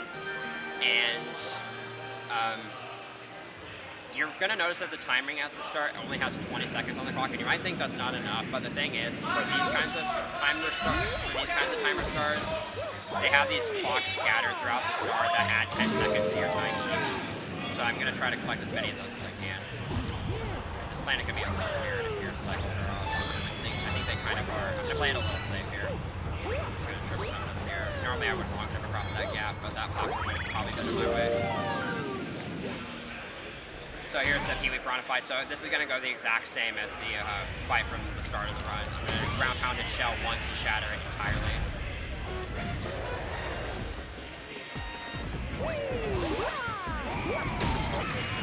Like that. And that was a much better first hit than on the Sky Station 1. And the second hit again, he's going to run away a lot slower, so I'll be able to get this hit here. Like that. So interestingly, you can actually soft lock this fight if you shoot Pee-wee with the Starbit like right before a cutscene's supposed to start. He just kind of stays frozen in place and you can't really interact with him in any way, and the cutscene never begins. So it becomes, you basically just have to exit the level. You can't die or anything. If it happened on this star, I could have just let the timer run out and I would have died. But if it would have happened on Sky Station 1, I would have actually had to restart the run because I wouldn't have been able to continue. And if you can't exit Galaxy on the first star, and if you reset, you lose all your progress. Fortunately, though, in terms of like soft locks, game crashes, or game overs, hardly any of that matters because this game does autosave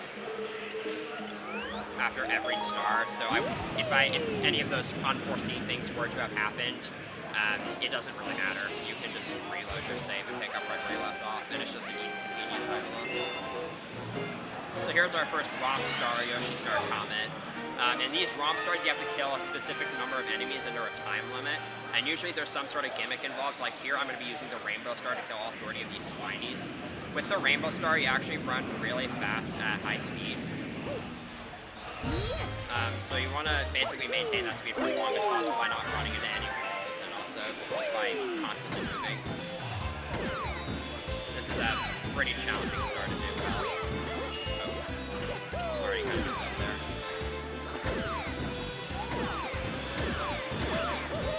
So in addition, there's a kind of one other thing I need to be keeping track of with this star that makes it challenging.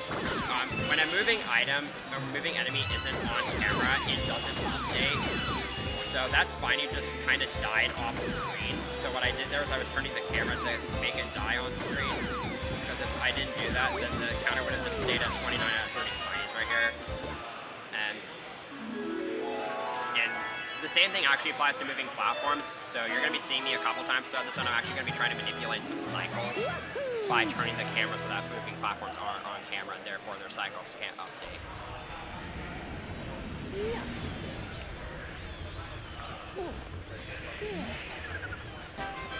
That was a pretty decent star. I was able to recover really quickly after that early screw up, and I didn't really. A 47 is still a pretty decent IL time.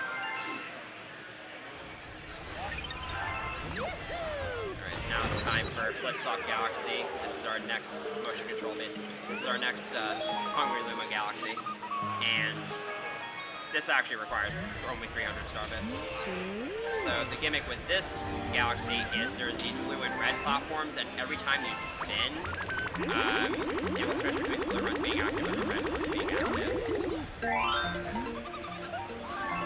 So casually, you have to be constantly keeping track of whenever you spin, because otherwise you might just fall to your death and the platforms underneath you no longer exist. However, there is a pretty big exploit you can do with those platforms, where if you land on the ground and then if you land on a platform as it's rising up and then long jump, you can get an incredibly boosted jump, again because of the momentum physics I talked about earlier. And it's actually pretty awesome. I'm going to be going for 4 of these, but the first 2 are ridiculously hard, so there's a really good chance I'll die to one of them. So let's see what happens. These first 2 again are really hard, but they do save a little bit of time. Yes.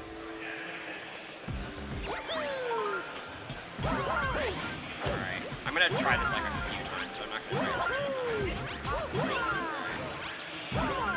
There we go. So that's our first super jump.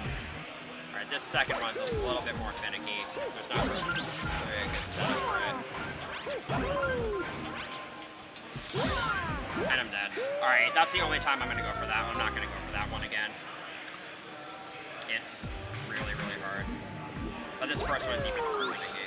Alright, I'm just not going to bother with those first 2. They're really, really annoying.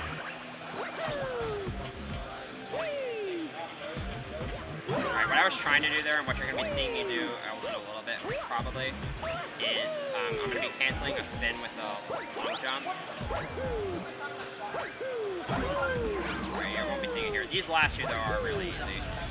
Like that. And, alright, I tried to do it there, but I did my spin a little too late.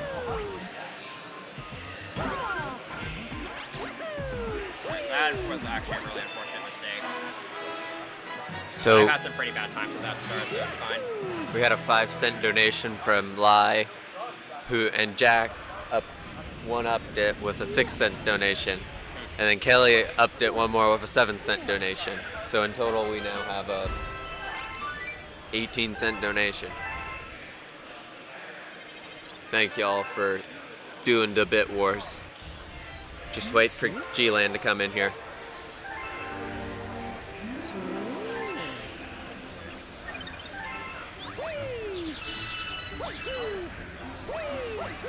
So up next, I'm going to be heading to World 2. I'm going to get one star, though, and it's going to be Puzzle Planks Comet. The reason why I'm getting this star now is because getting this comet actually unlocks every purple coin comet in the game. Which is kind of funny, because in order to unlock this star, you actually have to collect Cloudy Quartz Comet, which unlocks every Cosmic Clone Comet in the game. So it's really weird how that all works out. There's a couple of other factors that go into unlocking comets that I'll get to later in the run. So on this star, I just have to collect these 30 purple coins in under a fairly strict time limit, and I also have a ton of Cosmic Clones following me. This is actually a very, very hard star to do that.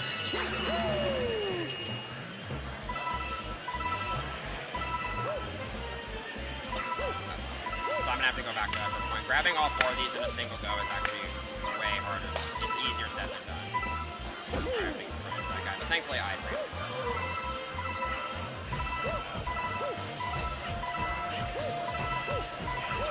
Again, I'm doing these jumps to kind of make Mario speed up a little bit.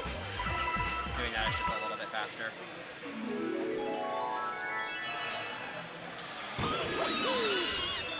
And now we have Jack, who rounded it up to 20. So 20 cents, yay. Alright, so any of you have seen me run Galaxy 2, you probably know what's coming up next, and that is Bowser Jr.'s Fearsome Fleet.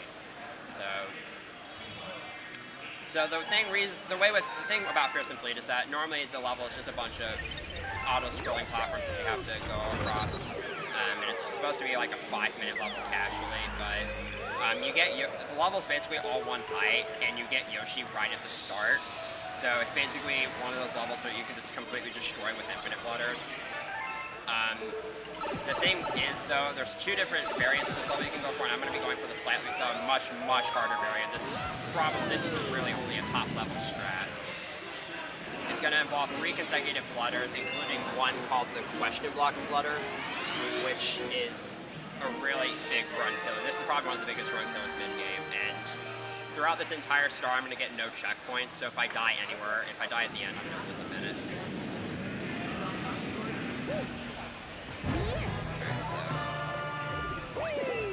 This first infinite flutter is going to be from this Yoshi egg to an asteroid, which isn't hard.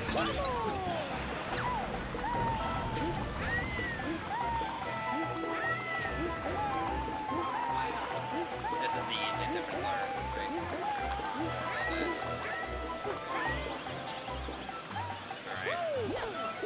I kind of landed on the slope part, and again, because you can't climb up slopes in this game, if you land on that the wrong way, you just die.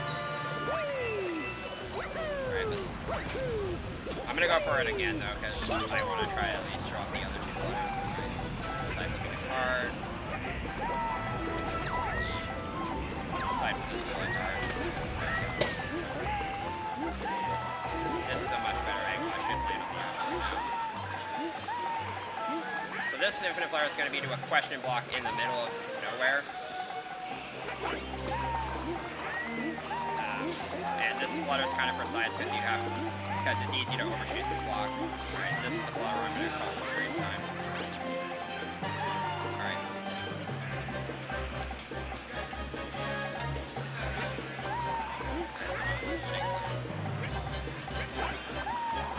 I don't know if I like the cycle very well.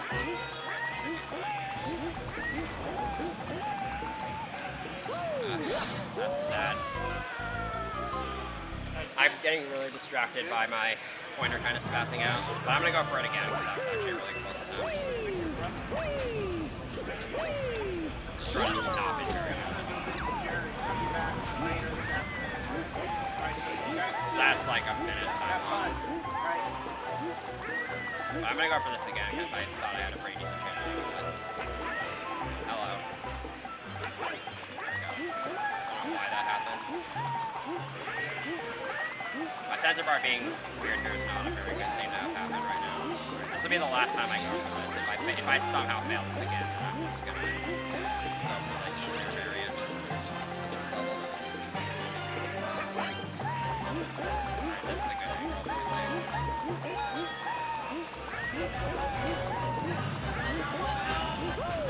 Alright, barely made that.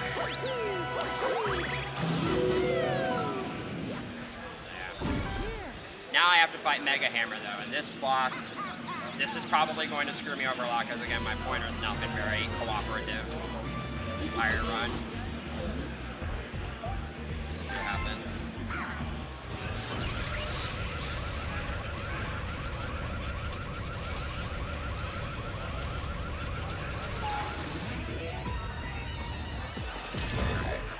So I'm going to kind of back up a little bit here, and I'm going to try to get an early hit. Alright, that went well. So I just kind of got an early hit there. I actually don't want to get an early hit here because I want to try to cancel one of Mega Hammer's animations. So when he's shaking his hammers right there, he's getting ready to smash them together, which will lose a few seconds. So I'm going to head over to the left here. I'm going to try to load 3 bullet bills over here. I'm going to use 2 of them to take out this vacuum spot. And then I'm going to get the stir run in Yoshi's mouth, and hopefully it will store through the cutscene. Because that'll make this last phase really fast.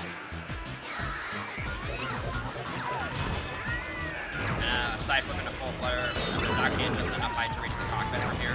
Normally Mega Hammer's supposed to lower the cockpit. Okay, that was surprisingly a good Mega Hammer. I don't know how I didn't score anything over there.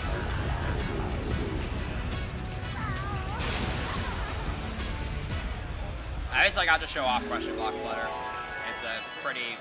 It's a really impressive stride if you get it first try. And we're gonna ditch Yoshi again. By the way, disclaimer, if I ever ditch Yoshi and drop him into a pit, he doesn't actually die. You just transform him into an egg when he reaches the death barrier and then respawn somewhere else.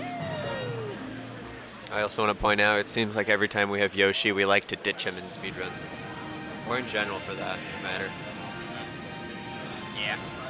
That's just kind of how the nature of Mario games works.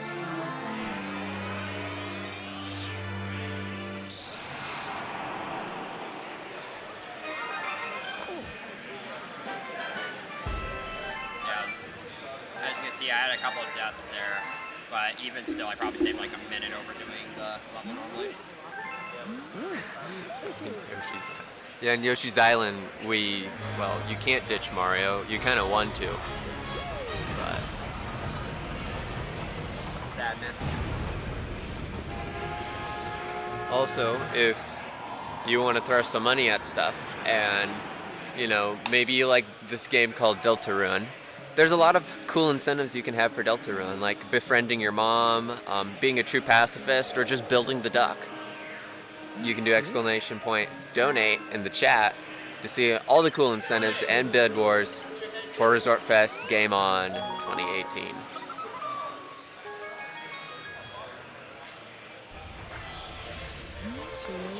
Great. There's another Hungry Luma Galaxy, and hopefully the speeding goes well. So, remember how the last level kind of had a bunch of infinite flutters and stuff? Yeah, this star is basically the same thing. You get Yoshi right at the start, level's all just a bunch of floating platforms. Pretty good sight for infinite fluttering. The IL for this star is actually really cool because you get to bounce on a lot of different objects, because when you bounce on something while infinite fluttering, you actually reset the timer for how long you have until your momentum dies.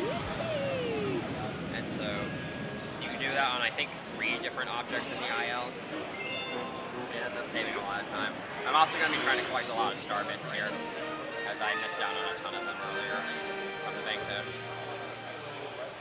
As Gooby pointed out, Where do the donations go? They go to Extra Life this go around, as that's what Casey Game Con is supporting. There should be a link to Extra Life below the stream. If not, I'm just bad. But yes, Extra Life is where all this money is going towards, where all the donations. We can't bring the bits over there because we don't know where the bits go yet. We don't know whose bank account it's connected to.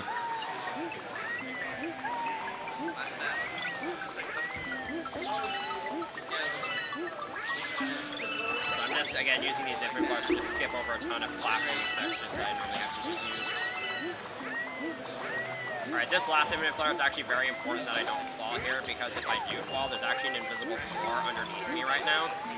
So instead of dying, I would just land on that. It takes like 20 seconds to find a ledge you can fall off of. There we go.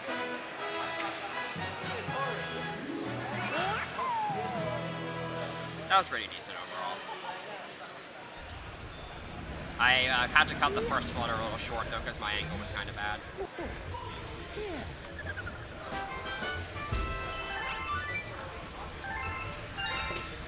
So I'm still in need of like 100 star bits or something, but there's another level I can get a lot of them on later on. Alright, now it's time for Flipsville. So Flipsville 1 is a pretty fan favorite level. There's a lot of really neat tech, and there's a couple of really cool looking skips that a lot of people enjoy watching.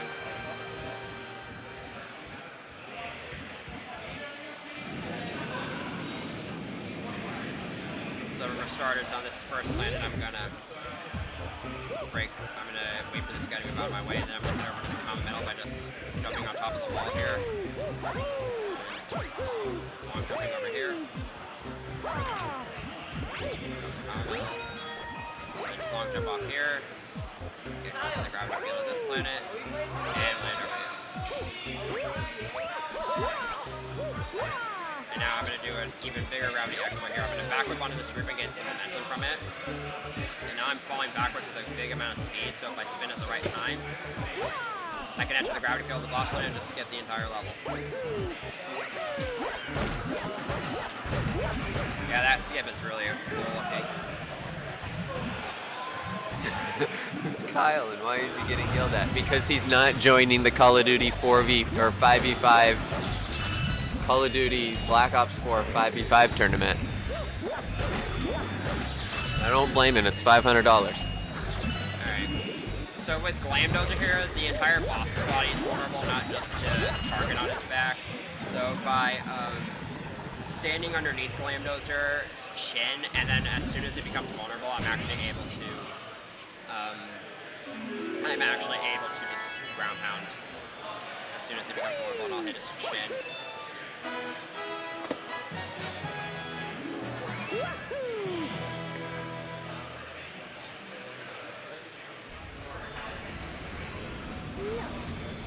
Yes, Jack, $500 for a 5v5 team.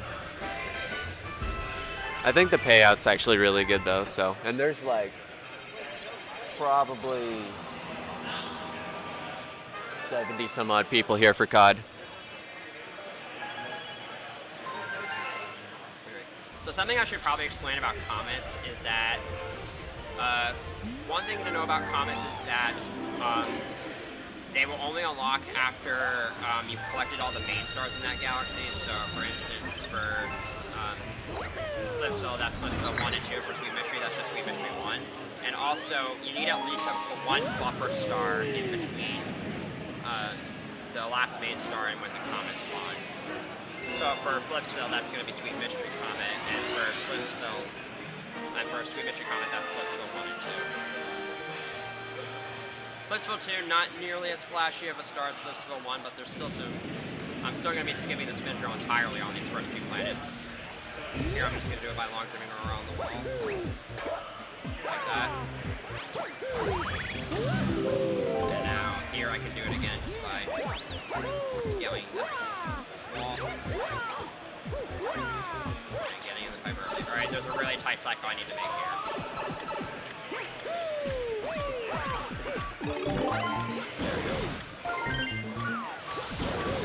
that first route is honestly the hardest part of making this cycle.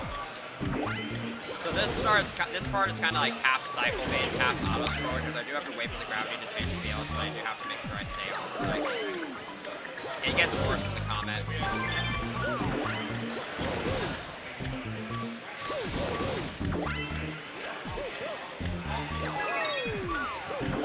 Right, so right there you just saw me drill and grab that coin from a rather large distance away. That's because when you drill, you're actually increasing the size of your hitbox.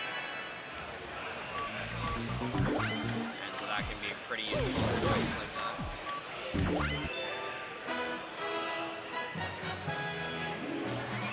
Also lie, I don't believe the comments change in SMG2. I think they stay the same. Unlike SMG1 where they move around. In Galaxy 2, comets don't operate on cycles. Once you unlock one, it stays unlocked. Although you can only have up to 3 comets in a world at once.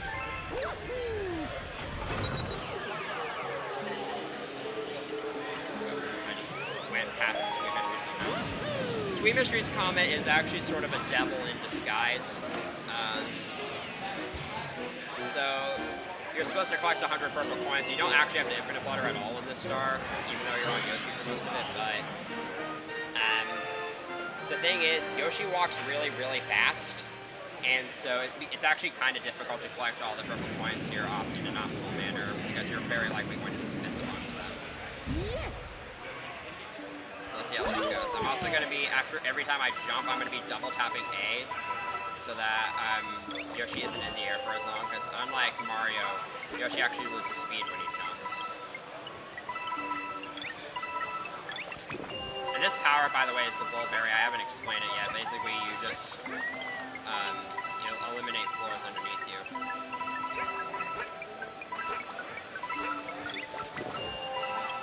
Alright, so far this is going pretty well.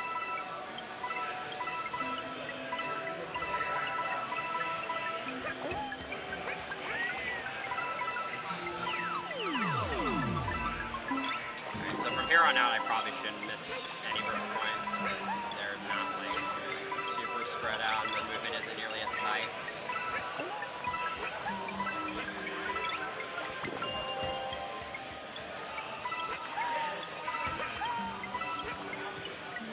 That was really clean, actually. I'm really happy with how that went.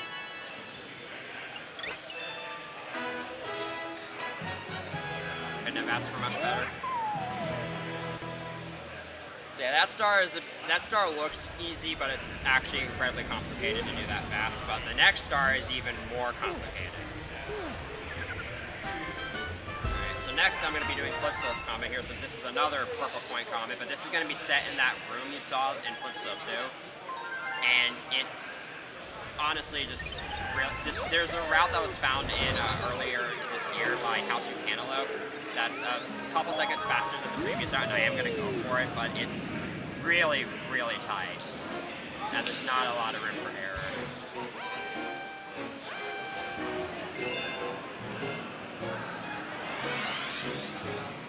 And this is going to rely on, I have to make very, very tight cycles, and I have to rely on motion controls throughout basically this entire star. So we'll see how this goes. If I feel uncomfortable after this first room, I'll opt out of it. Alright, let's see how this goes.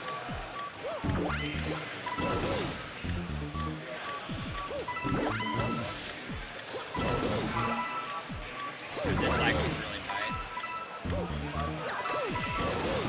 Alright, in this next room I have to pull off a very tricky side flip. And side flipping in this game is hard. Alright, got it. That's the hardest part of this strat. So from here on out, this is actually fairly easy. The cycle of this fuzzy right here is going to be lined up.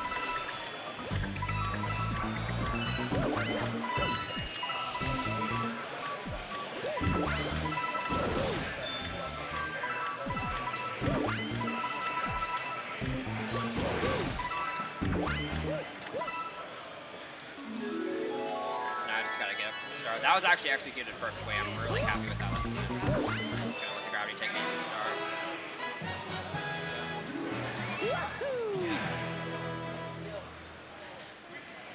So now I'm completely done with Sweet Mystery and Flip, so I kind of went back and forth between them for the first part of World 4, but now I don't have to go to either galaxy anymore. And we get to move on to bigger and better things now. And when I say that, I actually mean that literally, because the next galaxy is Supermassive Galaxy.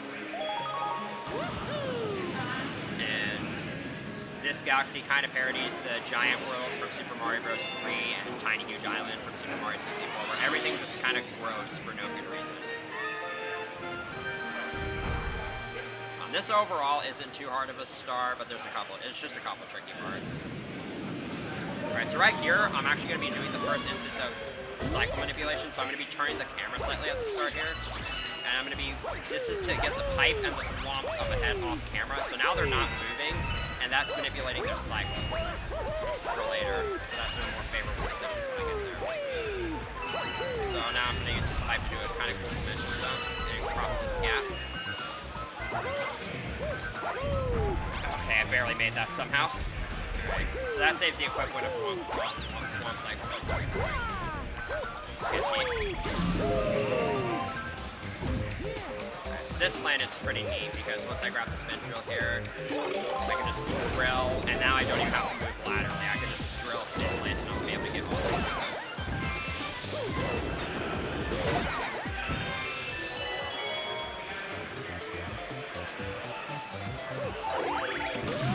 That's a pretty easy planet.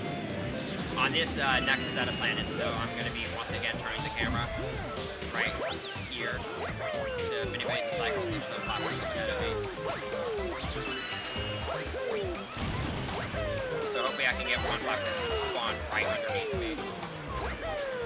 Like that.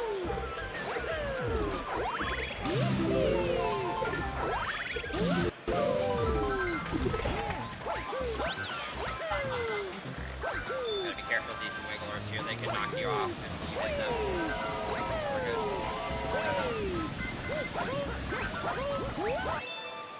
That was a really good start. So that's actually the only star I'm going to be collecting there. There was an old any % route where we actually used to collect 2 stars, the other one being the secret star. But that's been routed out because of a skip that was found in another star that you'll see later on in the run.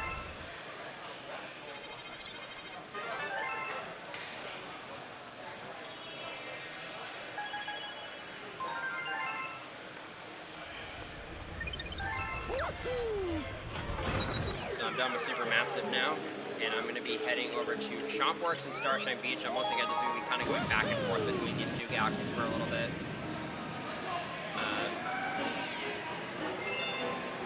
Chompworks 1 is somewhat of a boring star, as it's basically just a bunch of stupid auto-scrollers, but there's some things you can kind of do to speed it up.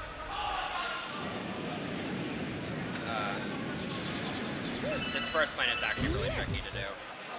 So I'm gonna be running up the very right edge of this ramp here, so the slope doesn't affect me. Alright, now I have to head over here. I'm gonna back up over here to get the slope middle. Down here. Get over to this little platform to make it lower, so the change has access to it. Done that Octuma so that I can't grab its point during the launch star. And then I long jump into that launch star so that I don't get a landing zone on the next planet. So I don't have to cancel out of it or anything.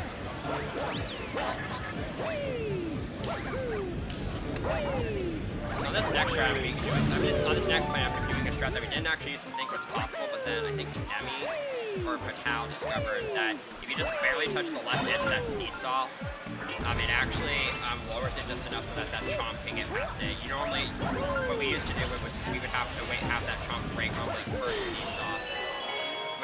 The first chomp would break on the seesaw, and then you would have to wait for the seesaw behind to do that. And now we got this planet where I can't actually make this early chomp cycle, so I have to wait for it. However, if you have a second player, you can actually hold that chomp in place, and then the second player can hold that chomp in place, and then you can get on this platform before it breaks, and so you don't have to wait for it or anything. But now here it's just kind of just a bunch of waiting for this jump. I was supposed to spin there, but that's not going to waste any time. If I can just get there, then that doesn't waste any time. So while I'm waiting here, I'm just going to use this button to get some all that jumps.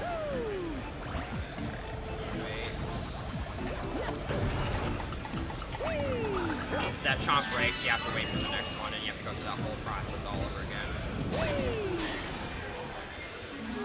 And that should be right off the start. Yep. That was a really good chomp force one.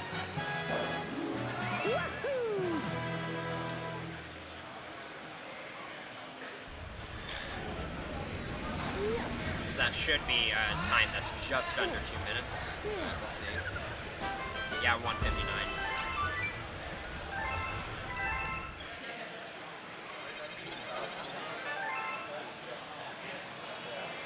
So the comet's going to spawn for Supermassive there, but I'm not going to be collecting it. It's one of, I believe, 4 comets that you unlock in this run, but you don't actually collect.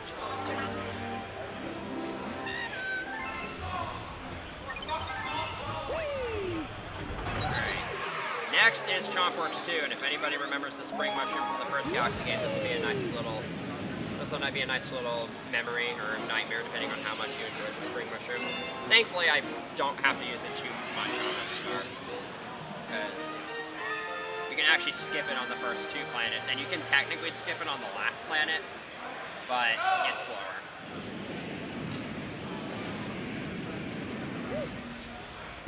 Alright, I didn't get the jump cancel there, so there's some moving elevators at the very end of the star that operate on a cycle. And the planet is actually visible from when you enter the level.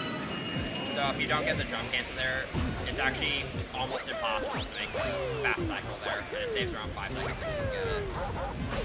So now there's basically no guaranteed. Well, now it's basically guaranteed that you're going to get it.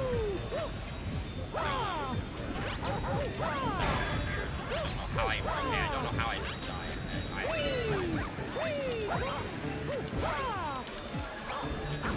Okay.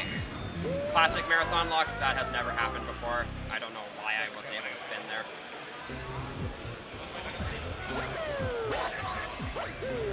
Let's try that again. Yeah, again, you're supposed to be using spin drill here, but... Oh my god, control. Why is my controller not responding?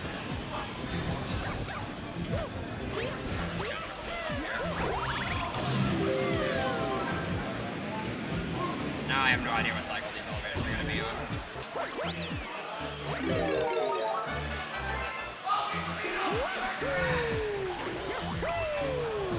Alright, I have to wait for this elevator. Thankfully this section's in 2D, so the controlling the spring mushroom isn't nearly as bad. Navigate up here. And, oh, nice.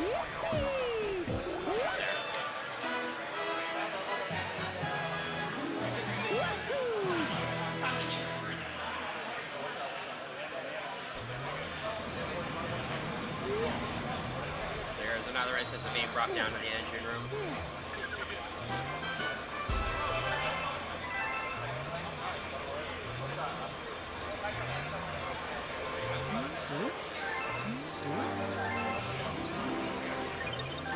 Once again, I'm going to exit just right now, and then head up to the helm.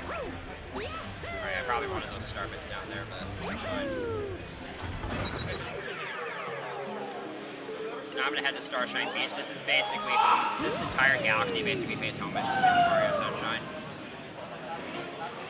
There's a lot of Piantas. It's kind of got that tropical feel to it. It's actually a lot of really cool movement. So this first star is one of the only open world stars in really the entire run. Because the silver stars are kind of all spread about, and getting from one to the other is actually really creative. There's a lot of really interesting back here.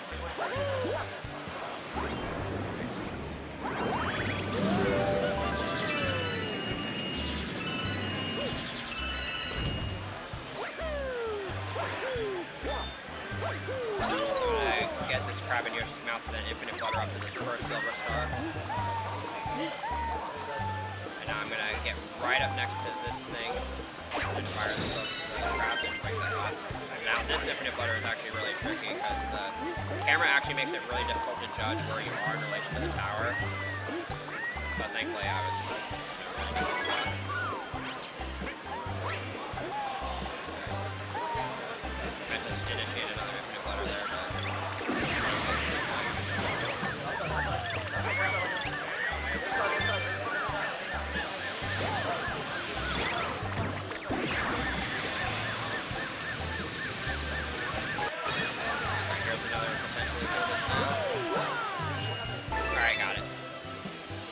that's another instance of using Dash Pepper Yoshi and a well-timed dismount to basically just gain a huge amount of height and distance.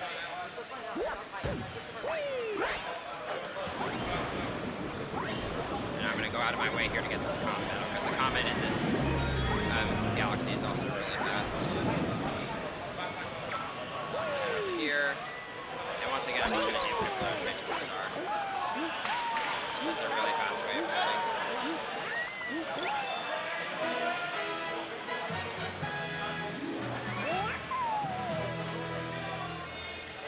So that went alright. Only a couple like minor movement errors.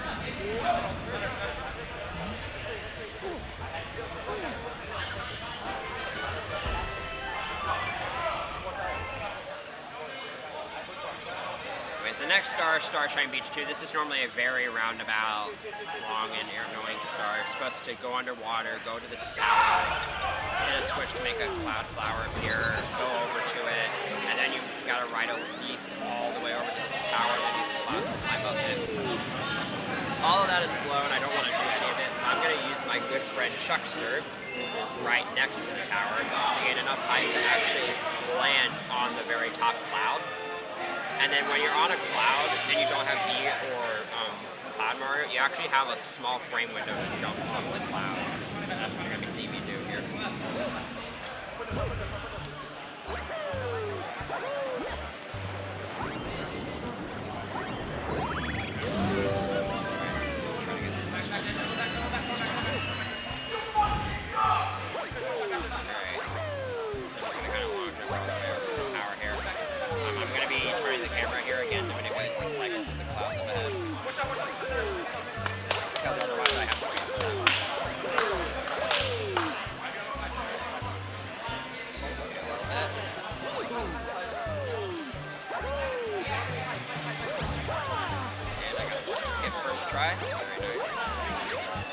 The window to jump off that cloud is only 1/10 of a second, but it's very, very lenient. You should not have trouble with that at all.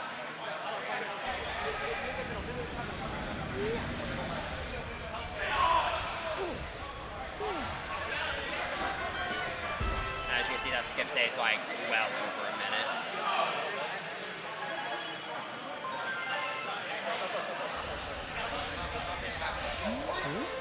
So here's the only power-up you can actually use on Starship Mario. Again, I'm never going to use it because I don't have a reason to.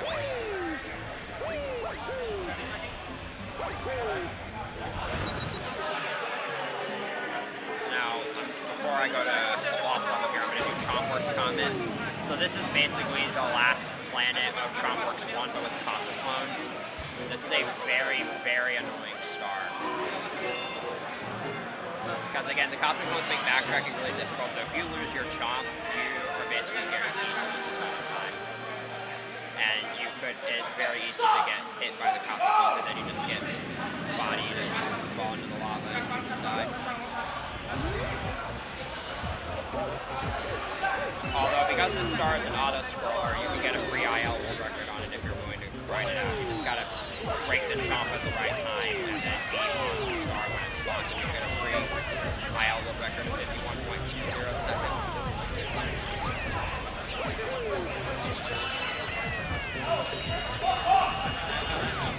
I'm kind of being slow here so that I can keep the Cosmic Clones off my back.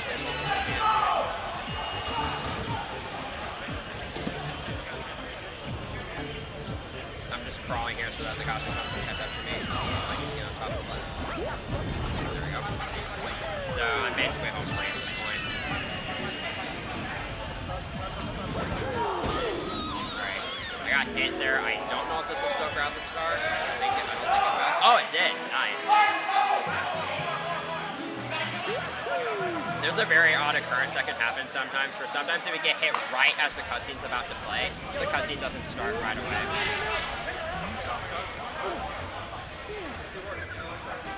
And I got 0.81 seconds off the IR record, so rip. Yeah, Gooby, it'll be bad come that end of the night when it's during tournaments. And more people suck, evidently. Alright. So now we're going to be moving on to Bowser's Gravity Gauntlet. Both stars, I'm going to be doing both stars in this run, and they both have really cool looking gravity exploits. The one on this star is actually a trick called Behind the Castle, where you see that little castle there. There's lava rendered behind it, and if you lava boost around it in the right way, you can actually enter the gravity field of the last 2D section. The skip is actually fairly tricky though. There's a lot that goes into it, so we'll see what happens.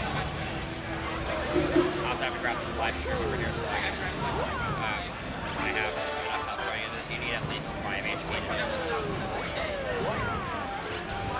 So I'm doing the skip on this star. There's actually another skip that's even faster, but I'm doing it on this star because I need to get there. There goes.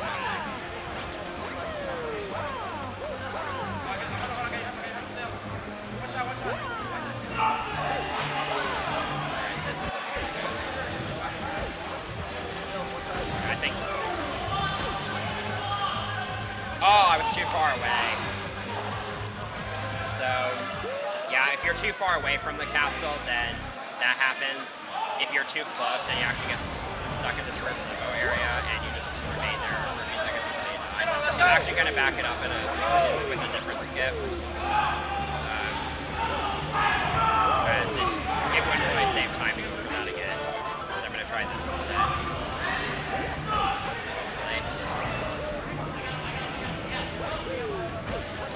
Alright, let's see what happens to this. I think this will work. Nope. Alright, I'm just going to do the level normally now.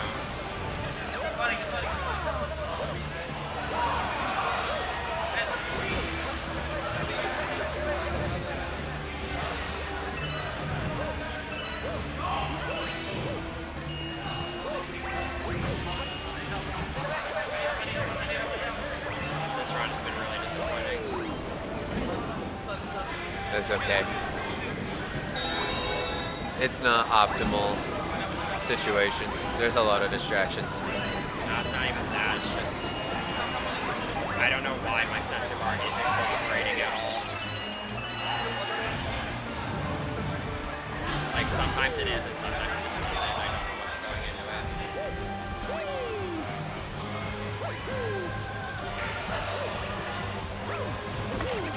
Yeah, if I had gotten the skip properly, it would have taken me right here. Alright,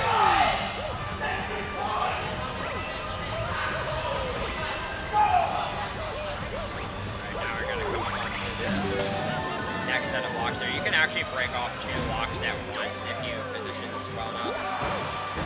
I honestly almost could have gone in there, but it's ridiculously precise and it happens like once in a blue moon. Okay, yeah. This bottom lock is the hardest one to hit. It's super annoying.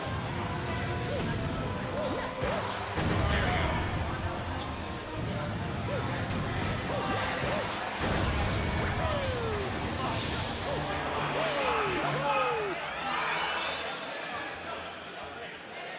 Alright, next Bowser fight.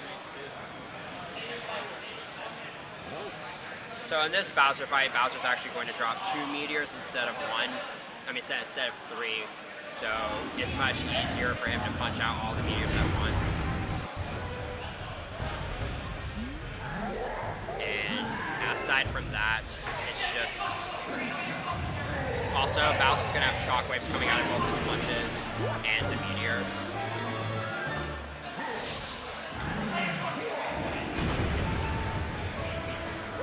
So that's kind of an issue to worry about. Also on this first hit, I'm going to go for a punch cancel. I'm going to wait a little bit on the first hit.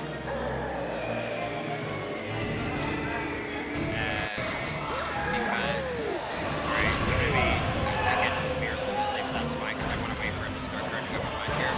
So I can hit the meteor and him as he's about to start doing that, and that kind of cancels the punch. Saves the health ticket. Alright, Bowser's going to punch up this meteor. And I just did it. What a surprise.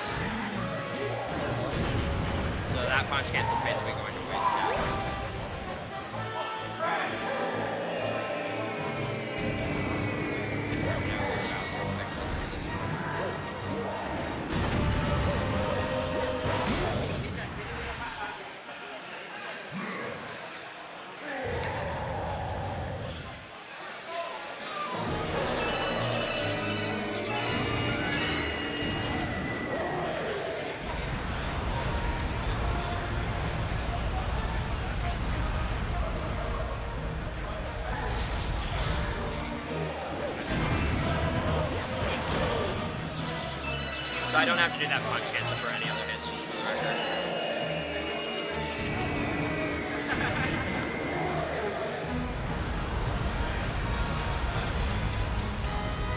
Alright, there's a really good chance Bowser could punch out both medias here, so I'm going to try to lure this away from them.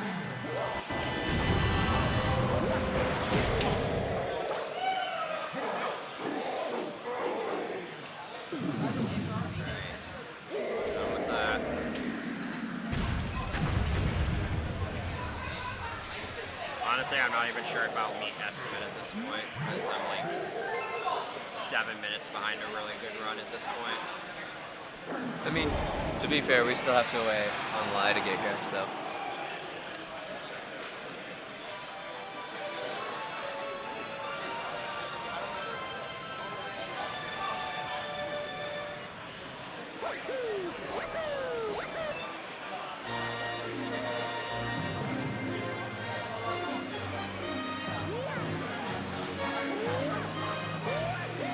Alright, just 2 worlds left to go.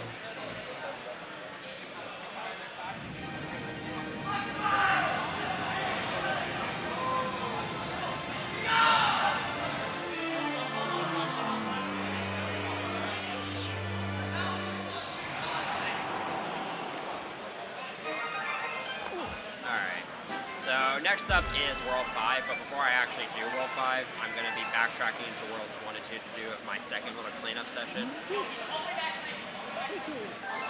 This time I'm going to be getting 3 stars from World 2 and then just 1 star from World 1. 2 of them I could have done earlier, but it's just better to save them for later for rounding. One of them involved a mail tote letter that I couldn't get until I collected a star from Chompworks. And then one of them is a comet that requires 20 comet medals.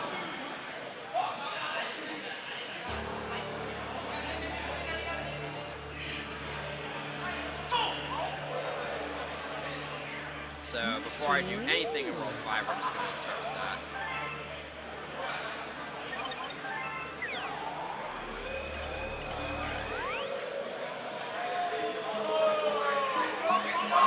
So first I'm going to be doing the Hightail Falls Comet. This is basically Hightail Falls 1, but on a timer. And Nintendo gives you way too much time to do these. The only real major changes here are there's holes in the ground, which for the most part don't get in the way. There's meteors in the ground, which for the most part don't get in the way. And also the ending of the star is going to be slightly different because I don't need the comet medal because this is the comet.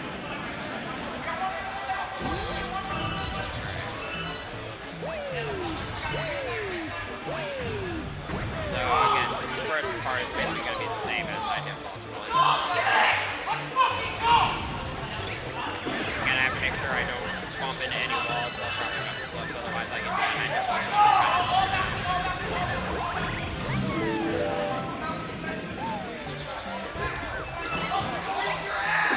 Going up this left path again because there's a dash here that I want.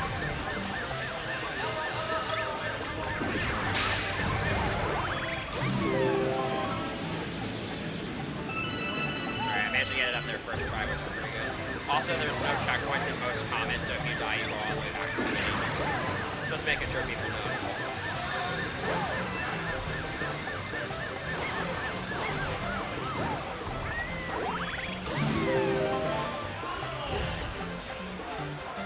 So here's the difference here. I'm actually taking the launch star because that wasn't my problem.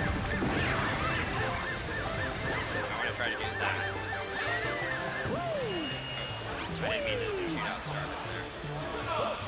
So yeah, by jumping at the very edge of that slope, you gain a huge amount of height, and you can use that to just clear that entire distance. And that actually optimally saves about 5 more seconds over what I did on Hightail Falls 1.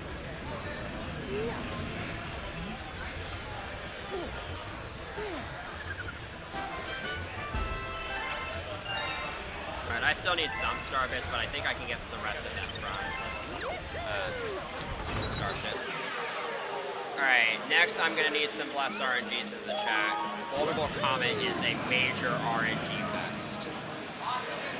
So the thing with this star is there's 30 crabbers on this planet that you have to kill with Rock Mario, and their movement is just random, and you only have a minute to do it, and if you let the time run out, you have to start all over again. So hopefully this just goes swimmingly. Right,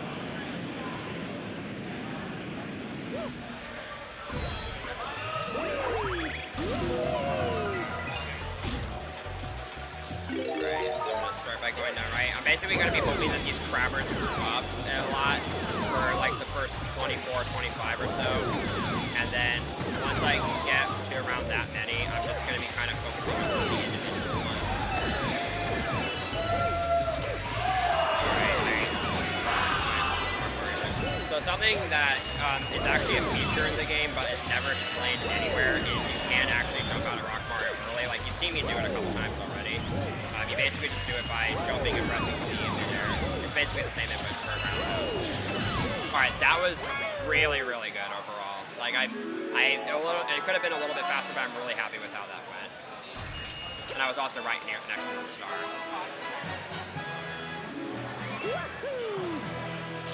Overall, not too bad.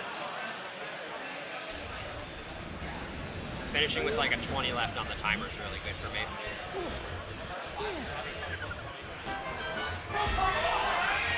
Alright, so there's 1 star left in Boulder Bowl after this little mantle later.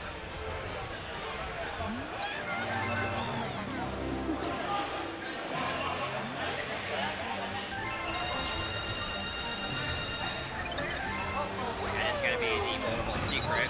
So this is the letter star I got from Trump Clips. So we just killed a bunch of creatures. Now we get to save one. Hashtag save the animals.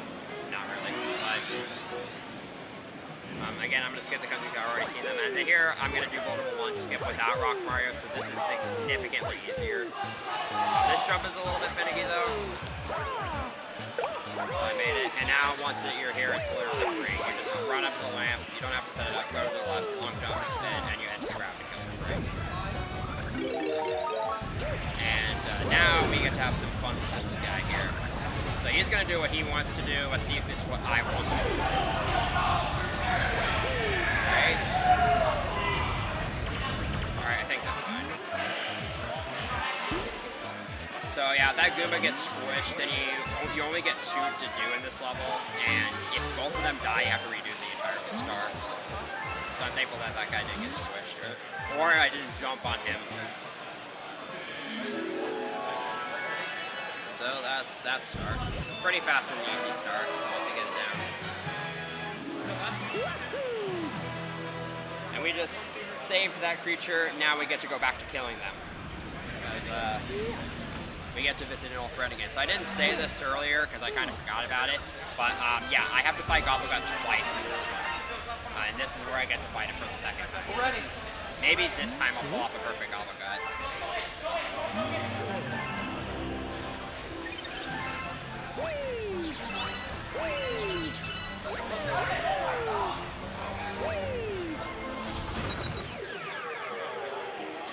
So the Gobblegut strats I'm going for here are the exact same as on the first fight.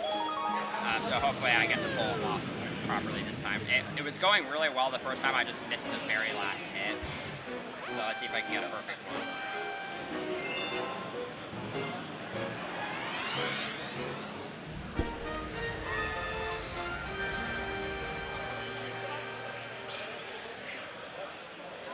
So the first phase is actually easier, the 2 phases for me, the second phase is where it gets really difficult.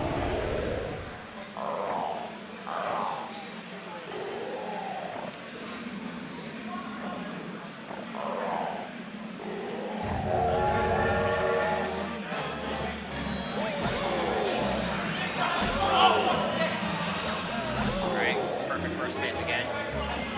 So once again, I just got those hits in midair, and now I'm going to be heading downwards to make Gobblegut kind of closely follow me around the planet, and then I manipulate him by going to the right here. And then I can just get all 3 of these.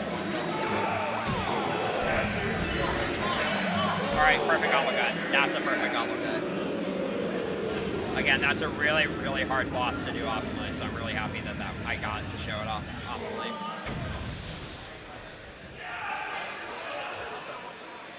And now I can just go straight to the star. And I am completely done with Worlds 1 and 2 now. I'm not going to go back to either of these 2 worlds for the rest of my life.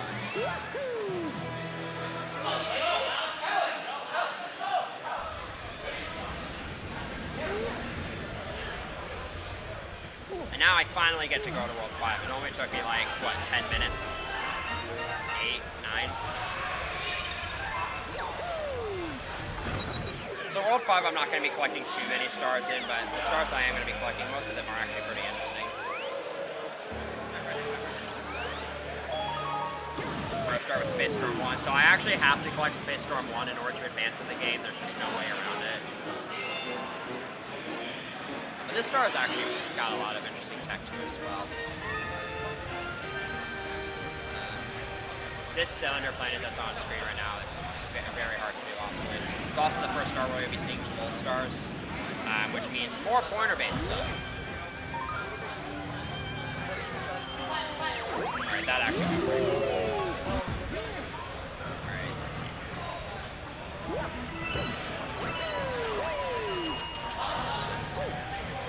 Okay, I somehow didn't get momentum there. Sometimes I've tried, usually when I do that jump I get momentum, which allows me to make it easier to slide over there. It didn't really waste time though, because cycles.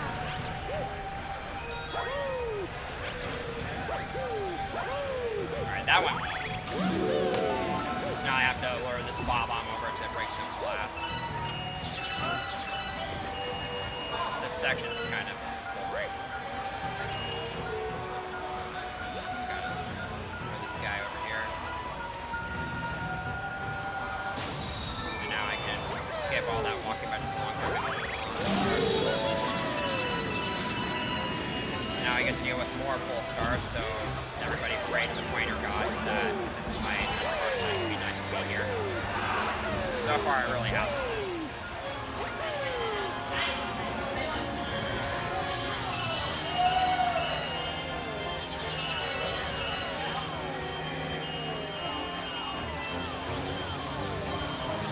Alright, that was actually pretty good. That laser was on a cycle that I don't know, it's not normally on. Don't know how that happened, but I'll take it. That was actually a pretty good level overall. That's actually a really hard star to do because there's just a lot of tight movement and tight jumps. 120 is a pretty decent time for me. And now we just have access to all of World 5, but before I do that, I'm going to do Space Storm 2 next.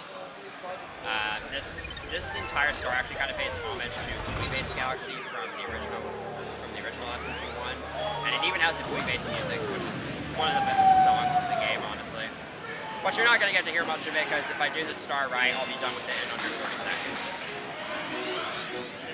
So, sorry if anybody really likes the Movie-Based music. I know it's a really well-liked song.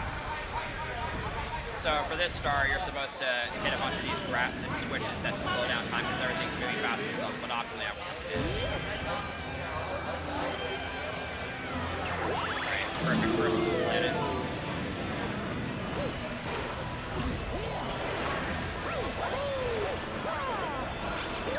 Alright, I've already screwed up majorly there. So yeah, you have a really tight cycle to make here. Alright, see if I can do this. Alright, that's fine. I can do a backup try here. So I just do that, and then I can do a triple jump here to skip some continent fights and grab the star like that. That one honestly wasn't too bad. I backed out of it really well.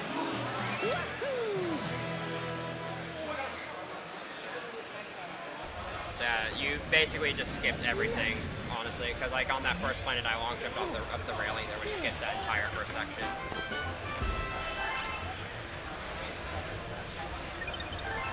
Now we're going to go into the bulk of World 5.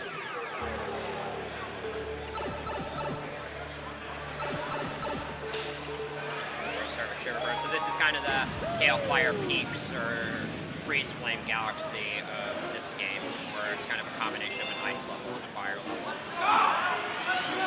And this first star is actually going to be another gym challenge. It's going to be the second skating minigame that I was telling you about. So this is yet another one where you can place your bets on what score I'm going to get. So guess anywhere between 600 and 900 and only guess in multiples of 10. You got any guesses? I think Jack's right. I think it's 790 again. That guy agreed with me. Just going to skip over that C by using clouds. So the patterns here are going to be the exact same as they were in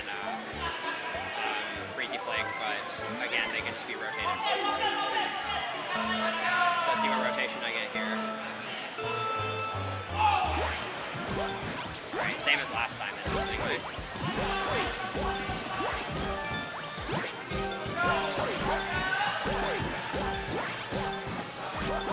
This will be... Oh, green arc. That's fine. Really doesn't matter how you beat it, as long as you beat the high score.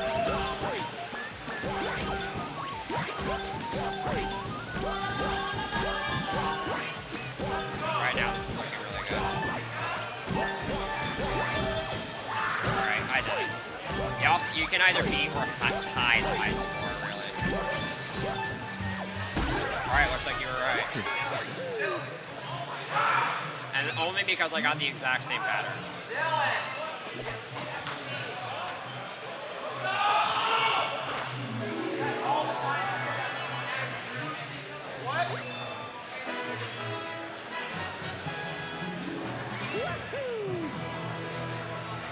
Alright.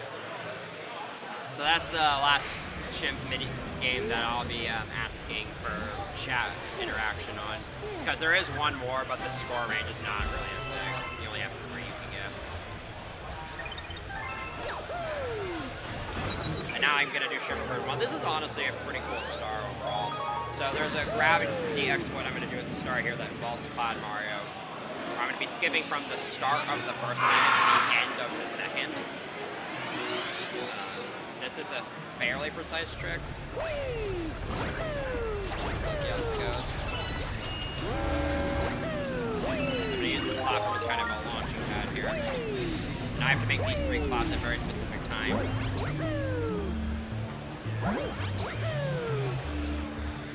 And launch up here and get caught in gravity, hopefully. Alright, that's good. So that's going to get us found by full 31. I'm going to head over here, grab the common metal, and now I'm going to take damage so that I lose the floaty state because I don't want that anymore. On this planet, there's these meteors that are falling, but that's not the important part. I'm going to turn the camera again here because I'm going to manipulate the timing of some icicles up ahead, and I'm going to skip having to kill all these enemies just by long jumping past them.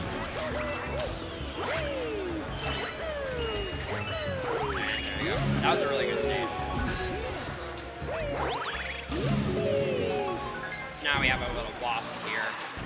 So there's actually 2 ways you can go about this boss. I'm going to be doing it slightly slower, but much safer. So it shoots fireballs and coconuts at you, and you want to spin the coconuts in the back. I'm going to skip this first one on purpose, and then I'm going to hit the second one late. And what I'm doing is I'm basically setting it up, because if he's on that side of the battlefield during the second or third hits, then he does this like upward firing attack that kind of randomizes the fight a little bit. And you can actually use it to speed it up a little bit, but it's very RNG dependent. And with this method, there's no RNG, and it's only a few seconds. And it's way more consistent.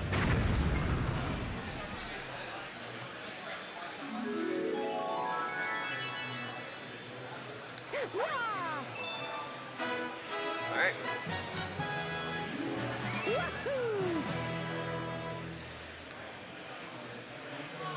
So, I'll be coming back to SuperViperT later, but next up is Upside Dizzy Galaxy. So this is kind of the sequel galaxy to Right Side Down from earlier. It's kind of the same concept, it's just taken a bit further.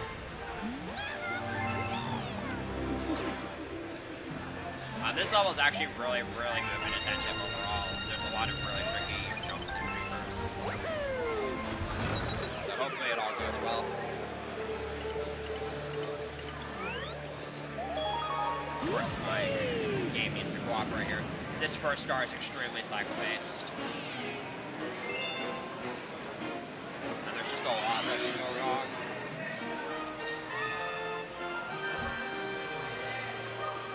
So this is honestly one of the hardest stars to do well, in my opinion.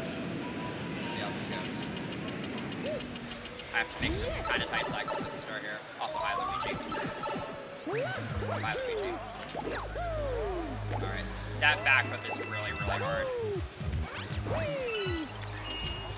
Okay, I'm not gonna do that. So I just lost a cycle there, but that's fine. I'm no longer gravity field because it makes you go really high from the green side.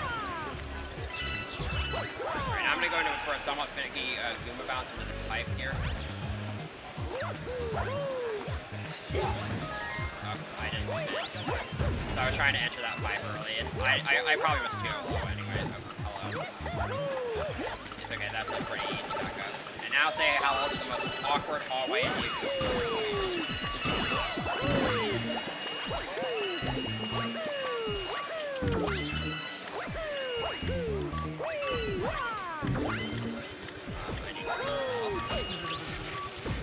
Yeah, so like literally if one thing goes wrong here, as you can see, it just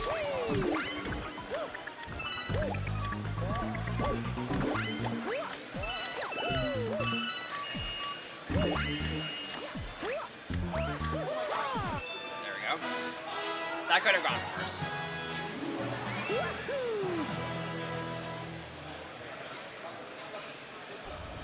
But that'll do.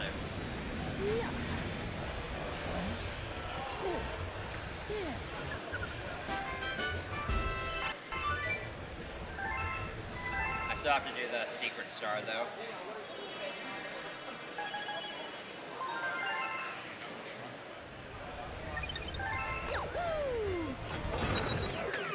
And so this is another box breaking minigame just like in right side down.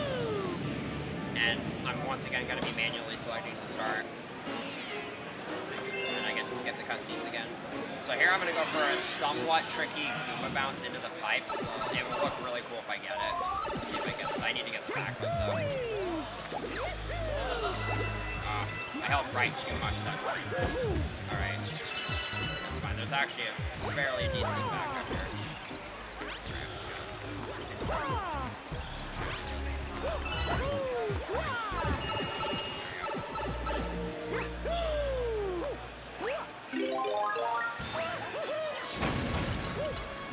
This box minigame is actually a little bit easier than the one in right side down because there's not as many weird angles you have to throw it at, and also the boxes are just like more tightly packed together. There are more boxes you have to break though, so let's see how this goes. Again, I'm kind of positioning myself slightly to the left for the boxes I want to break because otherwise I probably overshoot by being right. That wasn't too bad. I only missed a couple shots. It's a little tighter on that box minigame, but it's much easier to do on. Alright. Not too upset about how that upside dizzy went because it's just a really, really hard level. There's so much that can go wrong. It's understandable.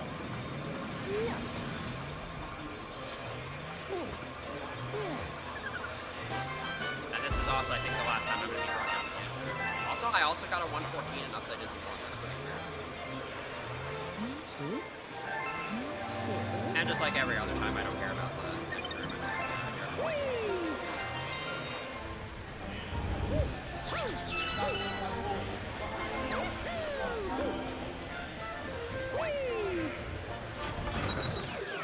So I'm done with Upside Dizzy, thankfully, and now it's time for Moon Moon, another spooky galaxy. Well, fun fact, the music in these levels is actually from Super Mario World. It's the Ghost House music. Unfortunately, this first star doesn't have too much to offer. It's mostly just a bunch of snake block auto-scrollers.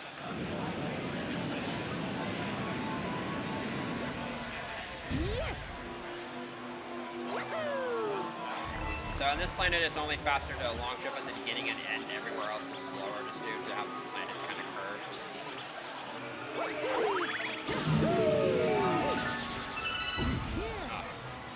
So right there, you can't actually go into first-person mode, but if you hit up on the D-pad on the first frame that you land, you can actually still do a camera cancel, but it's obviously really precise.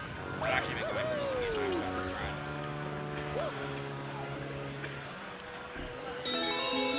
So you can skip some parts of these snake blocks, but it's not very, it's kind of subtle. And now I just kind of have to ride this for a while.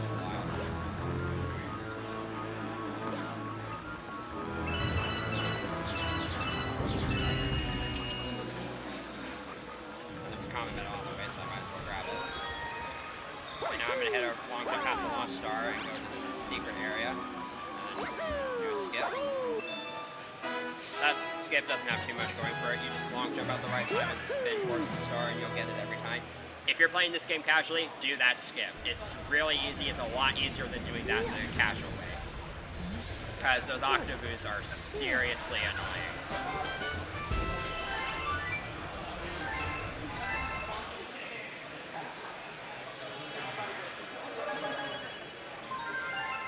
Okay. So next I'm going to be doing Boom Boom 1. So this star didn't actually used to be in the any percent route. But in like early 2015 or something, Nami 43 is currently the second best time for this game. Found a skip, and that allows you to skip the last couple of snake block auto scrollers, and it's only applicable in this star because of Movement Secret. You have to ride the snake blocks to both get the combat and to access the secret area. But this allows you to reach the launch star. I didn't get the frame versus camera cancel. The skip is somewhat finicky, but once you have it down, it's really just a matter of just moving. Alright, I was almost too early for that long jump.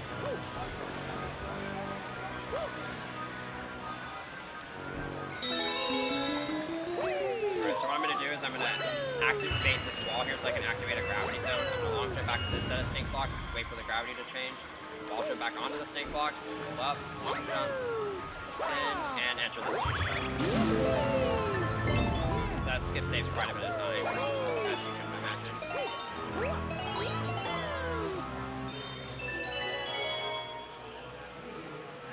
And now that I've gotten that, the last two planets are fairly straightforward. You just gotta collect all those starships and then all these silver stars.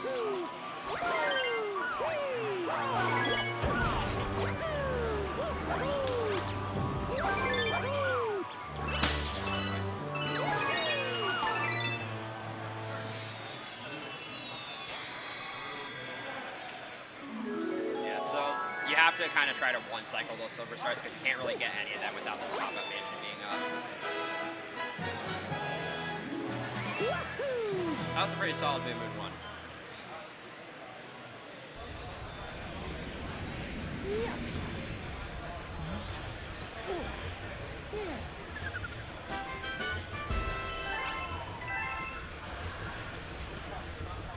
And now we have the joy of, this is another mail-toed letter.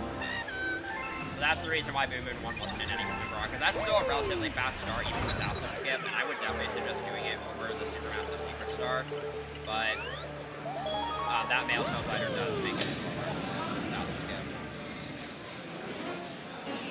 And now we just have one more star to do before Bunker, and that's the SuperViperT Comet. This is yet another romp star using the rainbow power-up. You're probably wondering if skating or using the rainbow star is faster, and the answer is both. They're both equally as fast. However, it's easier to turn while running.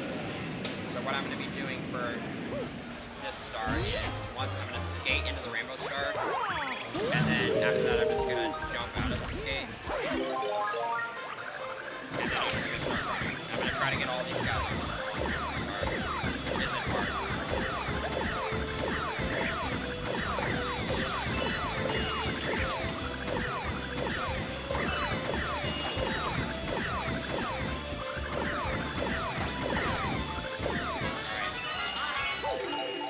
Yeah, as you can see there, I still had like a couple seconds left to spare. That was a pretty good start.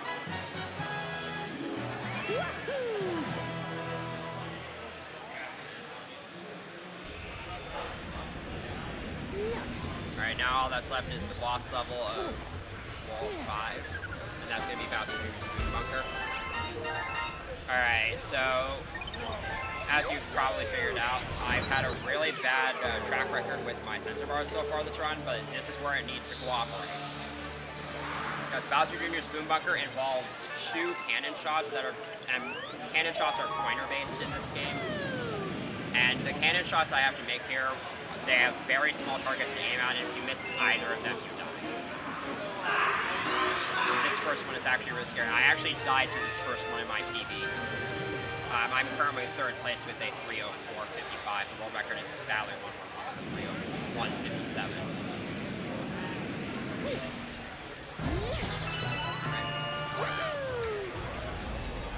So I'm going to lure the Bull Bill from its broken Mega Hammer over its glass here so I can access the first cannon. Alright, that's fine. I have to wait for the Bull Bill to use. Now I'm going to aim this first cannon shot. Alright, I played it really safe there. I aim it right into the ring row space. And I use this setup to take out this other ring row. The second cannon shot is thankfully a little bit more lenient. I'm going to aim at the Cloud Flower, and I'm going to wait for a clock to take off. Okay, that was too far on the right, I'm pretty sure. Maybe. Yeah. That one loses less time to miss.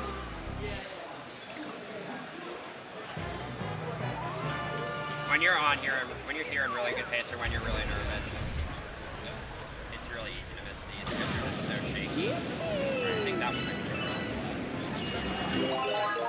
it's really hard to tell what constitutes a good lineup for that shot. I'm gonna go for another frame with the ground pound here.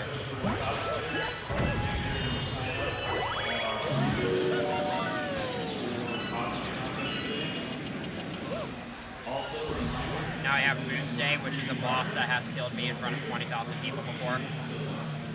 Boomsday can make you or itself look like a complete joke, and hopefully it makes itself look like a joke. So basically you just gotta ground pound that top 3 times, and you gotta use pots to climb up it. These first 2 hits are very, very straightforward.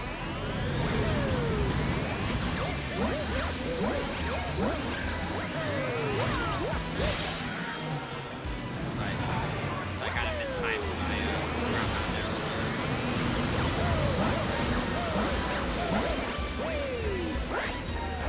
So that's what happens if you time the Z press too late. You can get a homing ground pound, and then if you time your Z press too early, you just spin without getting a ground pound at all.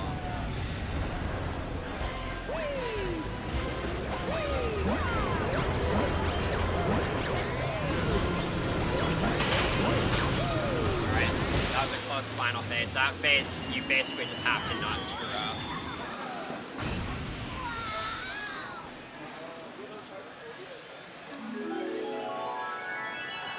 And that will mark the end of World 5.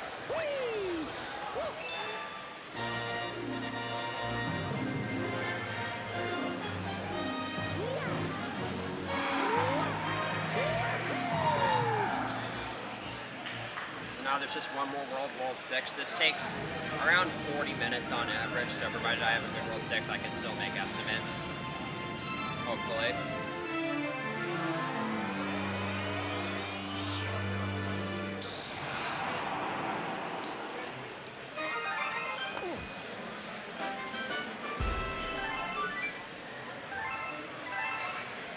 World 6 is also probably one of the hardest parts of the entire run, just not only because it's the end of the run and the stars are getting much harder, but typically by this point, when you're on good pace, you're really, really nervous. Obviously, that doesn't help.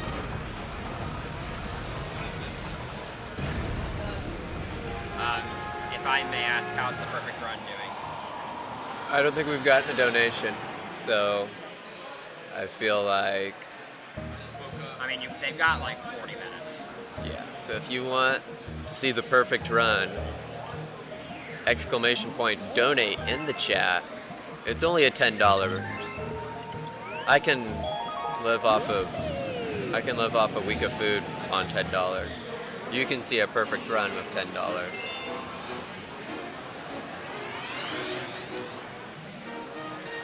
And we're starting off with a very, very annoying start. Melty Monster 1 is one of my least favorite starts in the entire run. And my sense pro's not cooperating, which is really bad because now I got full stars. Alright. So this is already really bad because there's actually a tornado on the next planet that are on global cycles from the moment I entered the bubble, so now they're going to be on global cycles.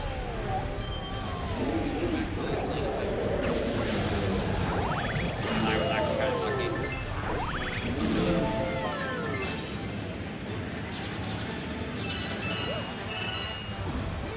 now on this planet I get to do a ton of just platforming skips everywhere.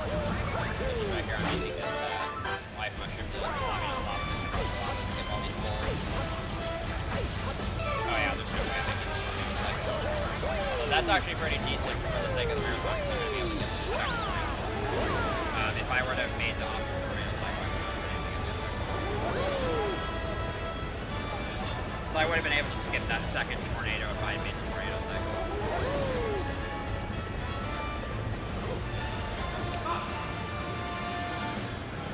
Alright, so now on this last planet, all these tiny little planets all have their own gravitational pull, so it can get really annoying at times. I'm going to do this for a little longer to get these first few planets, get around those magmas. We're going to get the combo battle. Wait for this magma to drop my way. It's worth it. Alright, that last part went really well.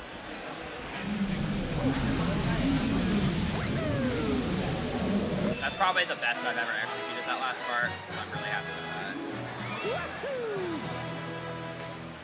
Now this is the only galaxy in the run where I'm going to be collecting all 3 stars from it in a single go through without having to like backtrack to the level or anything.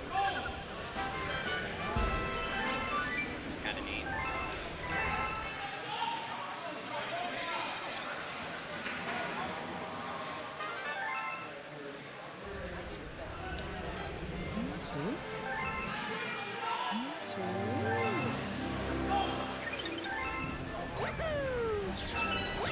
Alright, I should be fine on the star bits. So there's going to be at least one chance for me to get some more starship after this.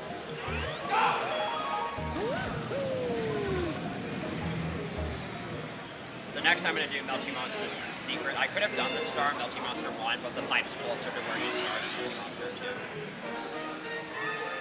It also will allow me to auto-select for all 3 stars.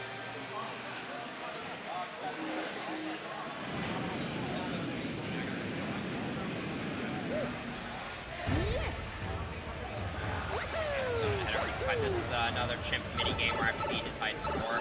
But this is actually a bowling minigame and not a skating minigame. This is actually pretty straightforward. I have to get at least 50 pins and there are 56 total. So I'm going to be skipping 3 of them just because it wastes time to have to wait for them. There's actually a strat you can go for on this that I'm not even going to attempt because it's way too risky, where you can do a spin jump onto these ramps and then that will actually cancel the ramp effect, and then you can jump at the very end of the ramp and land on the next platform. But because you skip the ramp, you actually are able to continue rolling. And so you can just keep doing that for most of these platforms. But it's incredibly risky. If you fail it, you die, and it's just not marathon safe. So I'm not going to bother with it. Alright, I should be good here. Only missed 2 pins. I can miss 1 more. Alright. Really, as long as you just don't mess up anything, you'll be fine.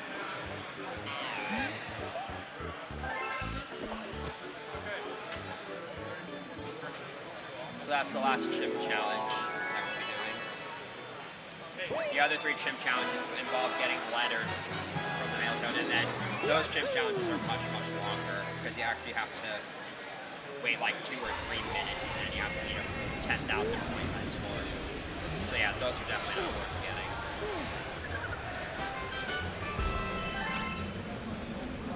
And now there's just 1 star left in Melty Monster. So this will actually be the last star where I use Rock Mario.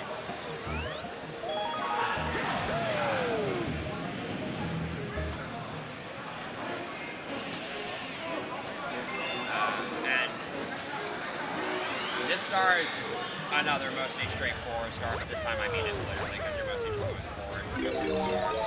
Once you take these ramps, you actually can't stop Rock Mario. Also, there's a lot of star bits in this level, so if I were to build your own star bits, I would have been able to get a lot of them.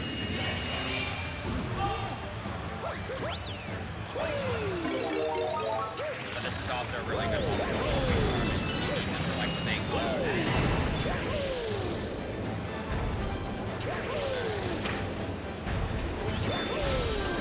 So nothing too much to say here, but there is going to be a tiny skip I'm going to go for at the end here called the exact skip that saves like seconds and is actually really difficult, and if I screw it up, I'll die in a second. 45 seconds, so let's see how this goes.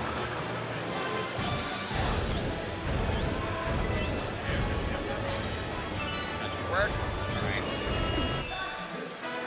So yeah, it's actually possible to just roll across those tiny gaps.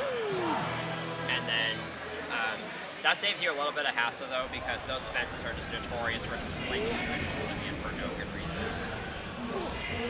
I'm actually really happy I got that first try, it's really precise. Alright, World 6 is off to a pretty decent start. And now we're done with Melty Monster, so we got it. So Throwback is a pretty fast galaxy, but in order to get to it, I actually have to collect a star first from Clockwork Ruins. You don't have a lot of good options here, so I'm actually going to be opting to collect the secret star, which requires speeding 30 coins to 100 limit, but I can do it all on this like first set of platforms. This is another cycle-based star. I have to make sure not only to not make the fast cycles here, but also to not die, otherwise my cycles will get thrown off and they're not fast anymore. Unfortunately, this route is actually kind of safe.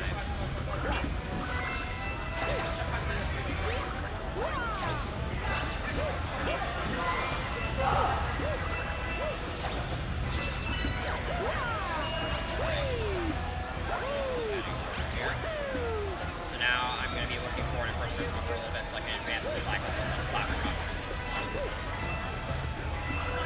This here is probably the hardest part to do well. It's a really tricky thing to do here. Alright, I got it, but I'm gonna opt to not get that coin because the platform is really far rotated for that coin, but I didn't want to risk it. So I just have to get 2 coins from this last gear.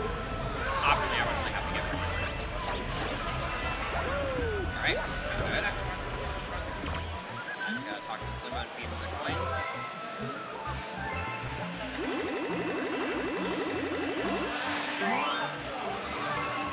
Now he's gonna transform into a planet, just like before.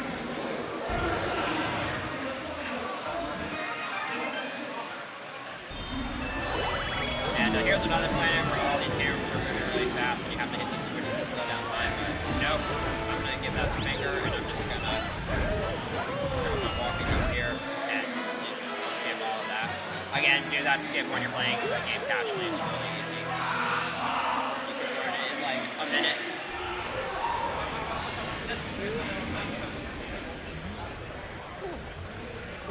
So now that I've done that was actually a pretty decent start.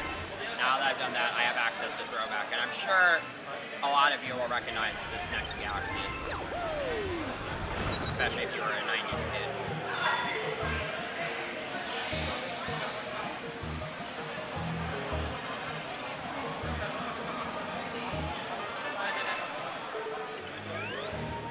Here's Throwback Galaxy. So this is kind of a recreation of Womp's Fortress from Super Mario 64. This first star is basically just a recreation of that first star, and the Comet Medal is actually where the Shoot into the Wild Blue star was in the original SN64. So overall, this is just a nice little reference.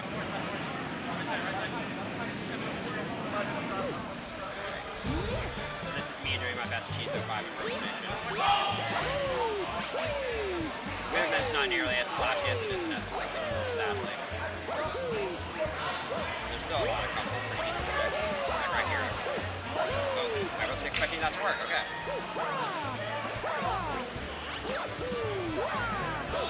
Alright, now I'm gonna jump over here. You can actually skip killing the swamp, but no. It requires using the womp itself to flip through the floor in a very stupid way. And then it's just way too difficult. If you fail it, you get crushed and you die. And if you haven't grabbed the checkpoint, it's back to the beginning of how you go.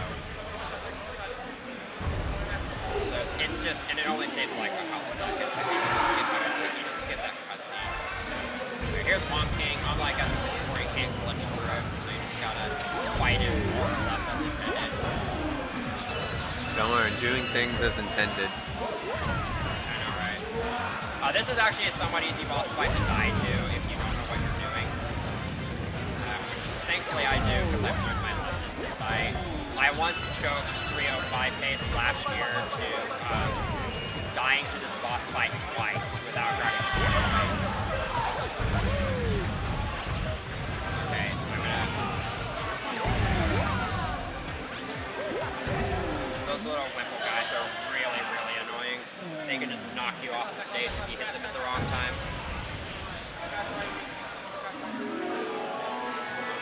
So that star is pretty nice, not only because it's a nice little throwback to F64, which is why it's called Throwback Galaxy, but also,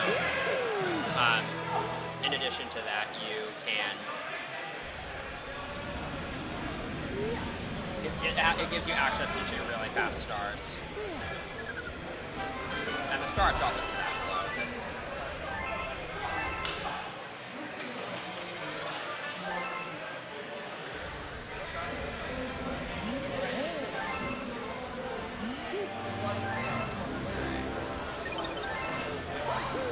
This is the last time I'll be right down with the bottom of the starship, and I now have all the starbits I need.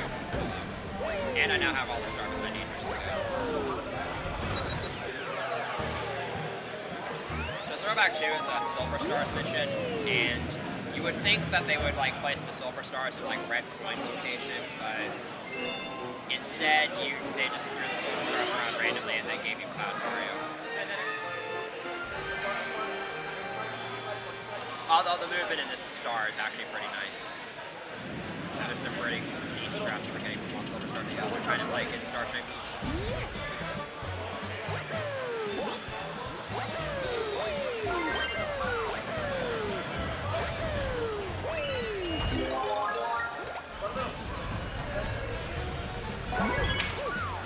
That Silver Star is really hard to grab because sometimes if you make the cloud too early, you have to wait for that cloud to run out and then to get another one.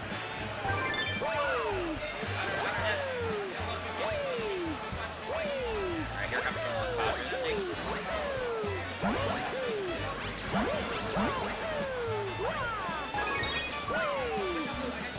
And now I just gotta do one final maneuver to get up to the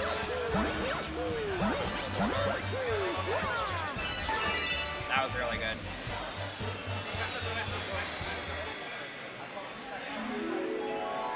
Let's see if I can get this ground pound right away. Alright, I think I might have had a star bit in my inventory, but I might have been able to spit it out at the last second.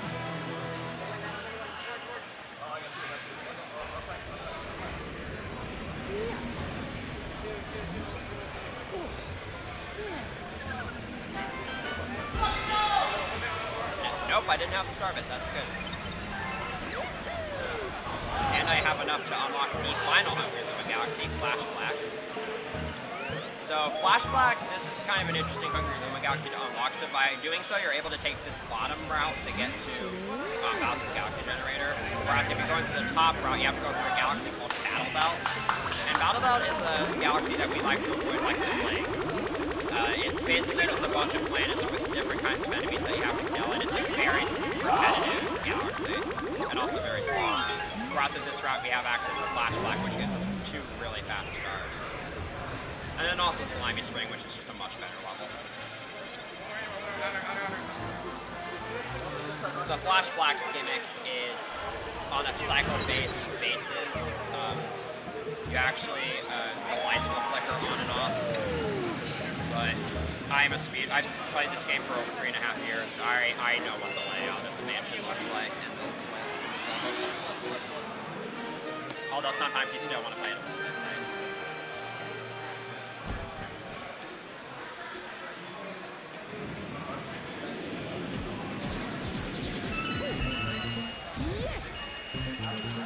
First you have to do this kind of upwards climb up the mansion with the climb Yoshi.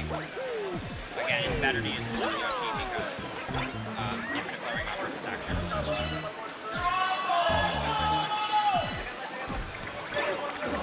I'm shaking with my nunchuck. Alright, at the top of this mansion is actually a really, really tricky maneuver. Alright, this should be good. This should be able to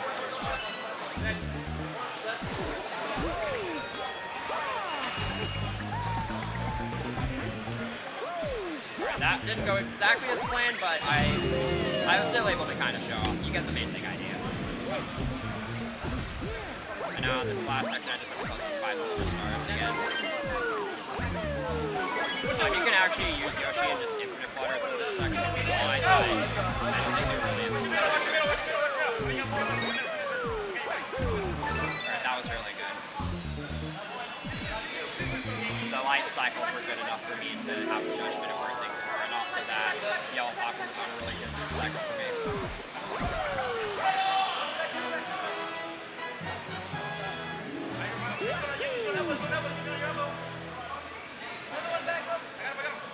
So the next star is kind of boring. So the next star is Slimy Spring, and it's a 2-minute long star where you're basically just swimming underwater with the shell. There's nothing too interesting about it. But it's a very nice calm before the storm kind of star, because this will be the last normal star that we'll be collecting for Galaxy Generator. Because after this I have to collect 6 comets. And those will be and that will make up the 70 stars that I need to access Galaxy Generator. And this will also be the last star where I'll be collecting any comet medals. And I'm good on comet medals. I'll have 32, which is how many I need to pass this Gravity Gauntlet comet, which requires the most comet medals of any star in this mode. So to start, we've got one more slow boost that I get to do. Let's see if I can do this one. This one's a really good one. Oh, I didn't get it. I timed it a little too late.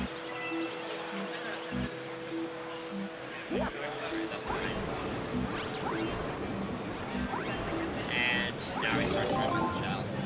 Not too much to say. So if you want to, like, now would probably be a good time to pull out stuff or read any donations if there are any. Well, as you would expect, there are no donations. However, coming up next is going to be some Wii Sports Resort. Those guys seemed pretty excited about that.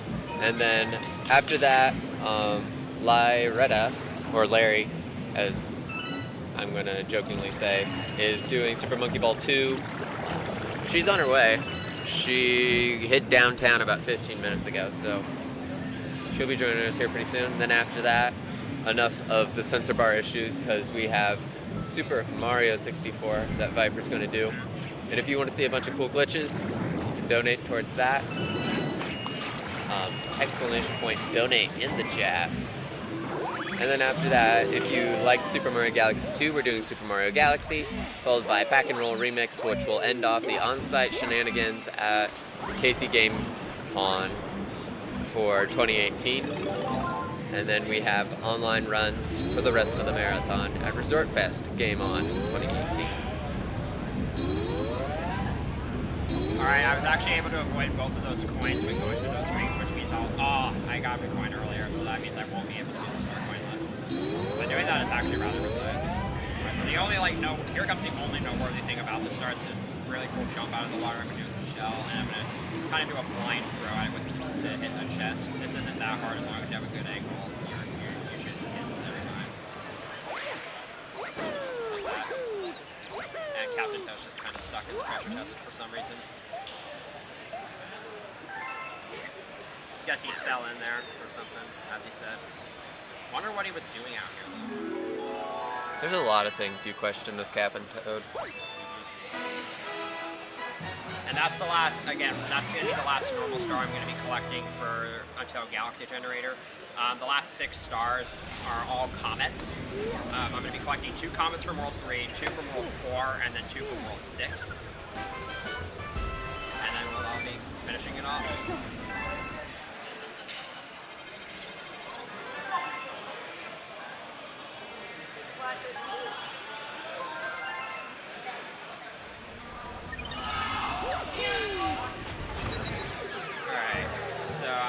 My good old grand world map to go back to World 3.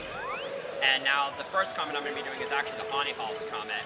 I could have done this star way earlier, but due to routing shenanigans, that's really confusing to explain. I need this to be a buffer star for B-Block's comet, which will spawn, that comet requires 31 comet medals, and that'll be the one that spawns after this. And then that star is going to be the buffer star for gravity. So this is basically just the last part of Honeyhalls 2, but with cosmic clones. It's still a bunch of long jumps. Although the camera here is slightly different for some reason.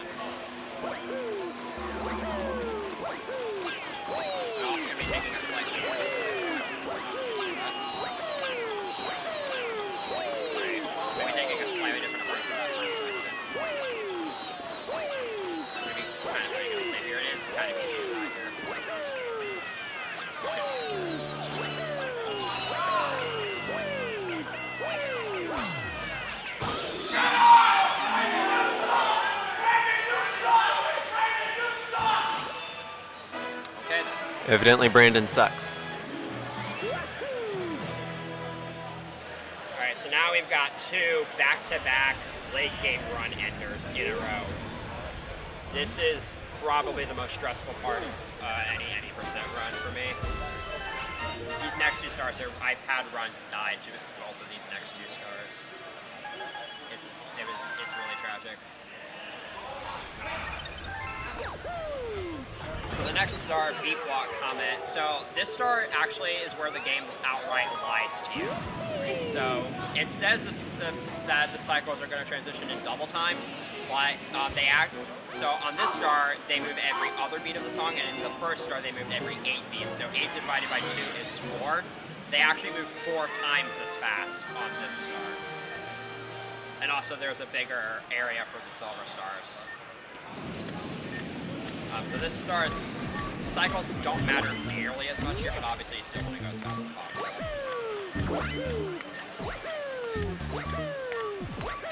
And also, for whatever reason, they give you Yoshi here, so that's fine. I'll just ignore it. Okay. I'm going to try to grab this checkpoint here for safety.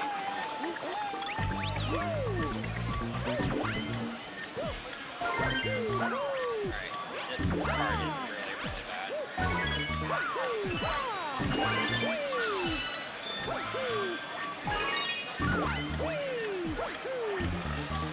Alright, that went well. I probably lost the cycle there, but I didn't die, and that's all that matters at the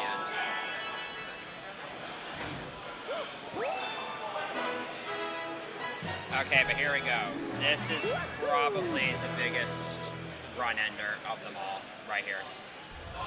Gravity on the comment. So you probably remember way back in World 4 when I attempted that lava wall through skip and I failed miserably. I'm going to be going for that again here, but this time I'm going to be going for it until I get it. So the way this skip works is when you hit a lava wall rather than a lava floor, you actually get boosted horizontally instead of vertically, and if you hit the lava again, you'll actually gain a huge amount of horizontal speed. This skip is actually 10 seconds faster than behind the castle, but it's also way, way more finicky. You have to do really precisely timed inputs in the air to not die. This is, I've had many, many runs die to this star. It's honestly no fun when it happens. But if I get the skip first try, then it'll be really cool. So, that's the way I get the skip first try. Alright, I got another jump canceled.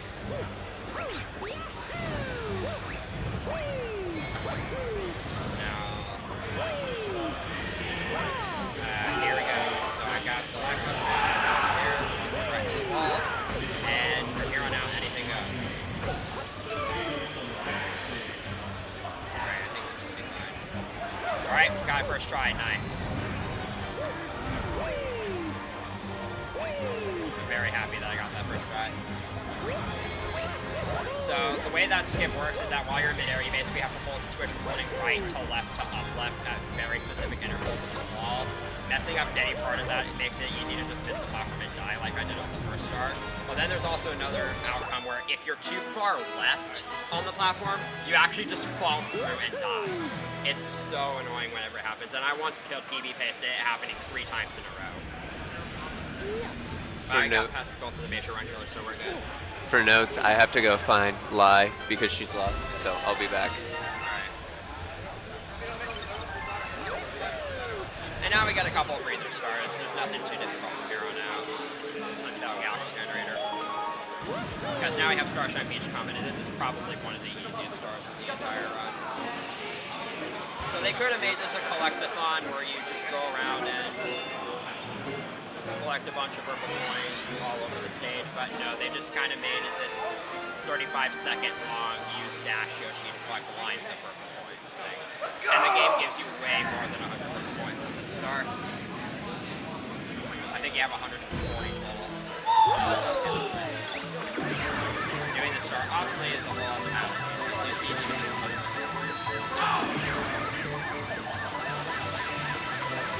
You have to make very, very slight adjustments.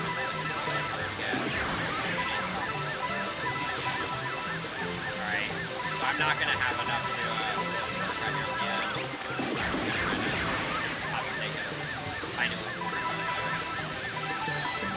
had more, if I had at least like 88 or something going out of that set, I would have actually tried to take a more armor.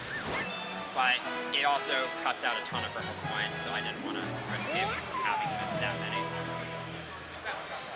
And it doesn't honestly, it only saves like a couple seconds. Plus doing that is way more safer.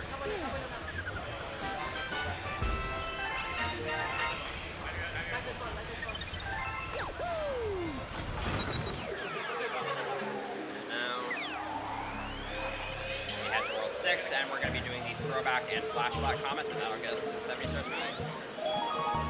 So now throwback comment, it's literally throwback 2 just on a timer. Yeah. So the only this is going to be basically the exact same as throwback 2. The only major differences are the cycles at the beginning are going to be slightly different because of the camera and those intro cutscenes showing different parts of the level. The cycles are a little bit tighter to make, but other than that, it's the exact same. Yeah, these are the cycles. This cycle is slightly harder to make.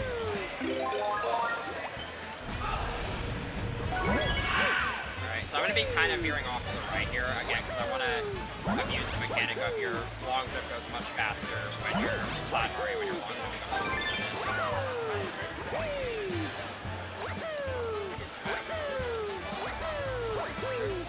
Trying to find something like this. Alright. Do that movement again. Alright, we gotta do this last movement one more time. You have to get really good momentum from your platforms there.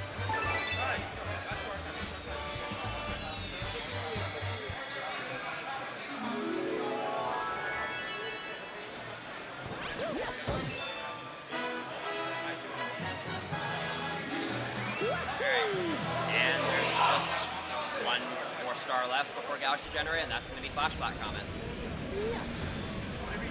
So Flashback Comment, it might seem like an anticlimactic star because it's just another romp star, but this is actually a really, really cool level. So this star utilizes a task that no other star in this run has required me to utilize so far, and that's the ability to multitask.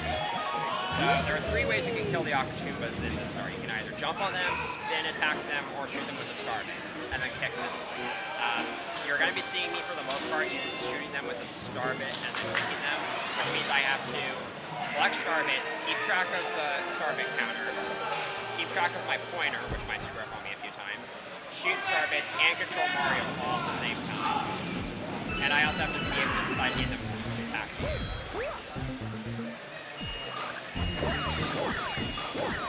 So very, very challenging. It's all been really fun. Alright.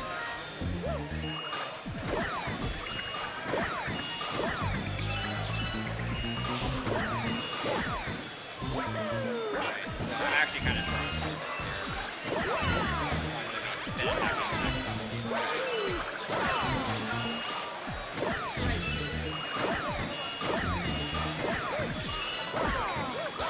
And now I got Yoshi at the end here, so I'm going to be using Yoshi's tongue to help me eat up. You can eat up, like, as you can see, you can eat like 2 or 3 of them.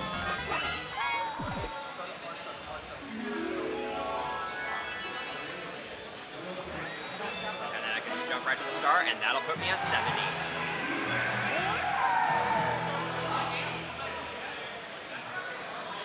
So now I have enough stars to access the final Bowser level, and to start that off, we have the hardest skip in the entire run. Oh man. With everything I've had to do so far, I don't know if I can pull this off. It saves a big chunk of time too, so if I fail this, it's gonna be bad.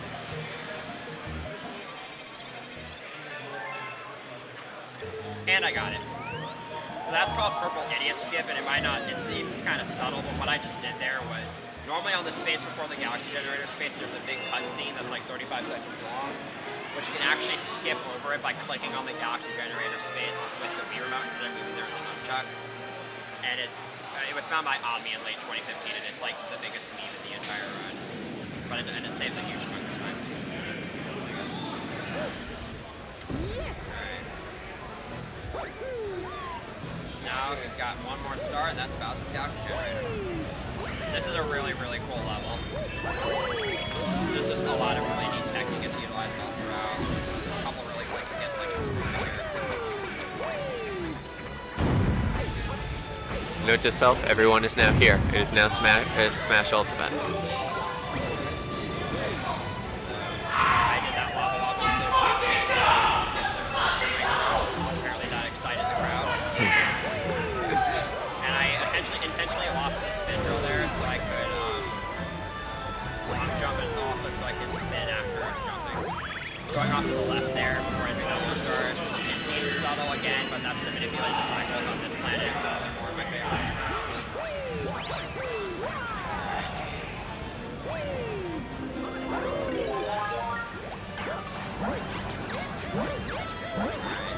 Now this planet can be a little bit awkward because you got all these little bills and it's kind of cylinder based. It's very easy to just fall all the way down to the bottom and that will see with a lot of time. Now that we've done all that, it's time for one final trick, and it is without a doubt the coolest infinite flutter and application anyone's done. I think a lot of people are going to appreciate this one.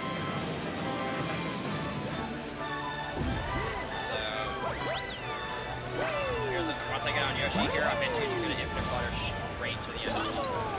Although, because of the 10-second cooldown, I actually have to do this flutter 2 times. So the first flutter is going to be me getting up to this castle here. Now I'm going to head over here.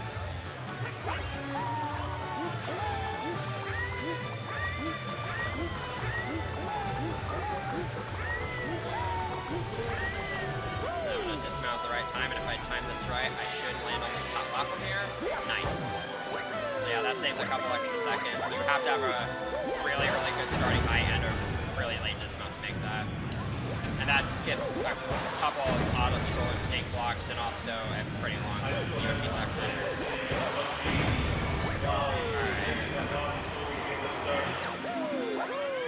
And there we go. So when doing that flutter, you actually have to be really careful to control your height, because if you go too high, you actually soft lock and you have to leave the level, which obviously would be really bad. And with that, we're on to the final Bowser fight. So this Bowser fight is significantly, it's once again slightly different than the one in Gravity Gauntlet, because Bowser's now going to drop 3 meteors instead of 2. And the shockwaves are going to come out and split it rather than just one giant circle. And Bowser's going to be a lot quicker to pull out his punches in this fight. So, making sure I get the hits faster is actually crucial. Hey guys, we got a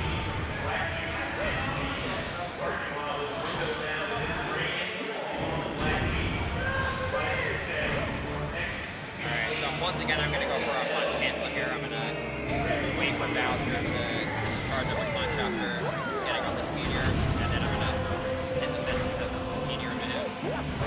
And that'll hit him. So that actually could have missed because of this, because Bowser's shell can actually deflect the meteors in these fights.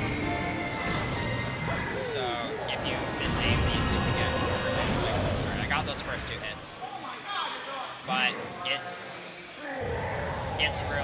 it's really hard from this point onwards, because on this 3rd hit, Bowser's going to pull out his fist really, really quickly.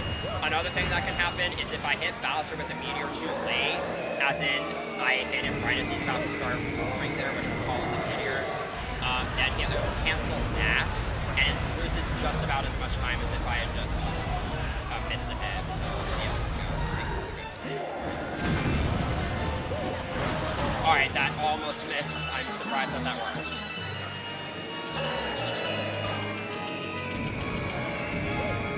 Alright, just got one more hit to make, and this fight will be done.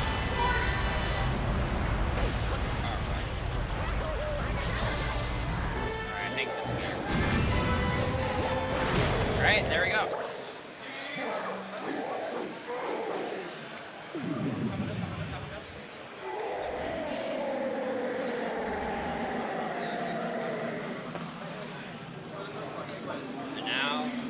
That's left is to just make it to the star, right?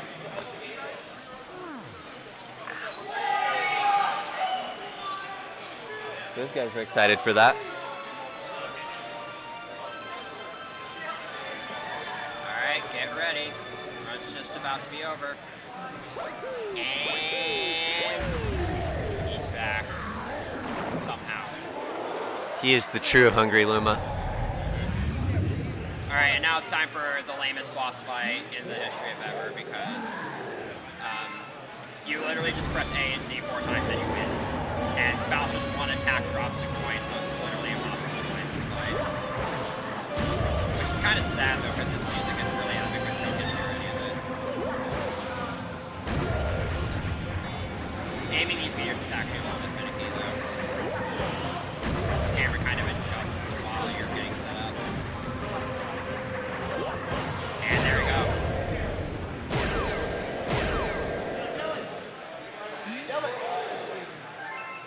Alright. So now time is actually going to be coming up. It's going to be when I touch the Grand Star at the end. That was actually a really good World 6. That's probably the best World 6.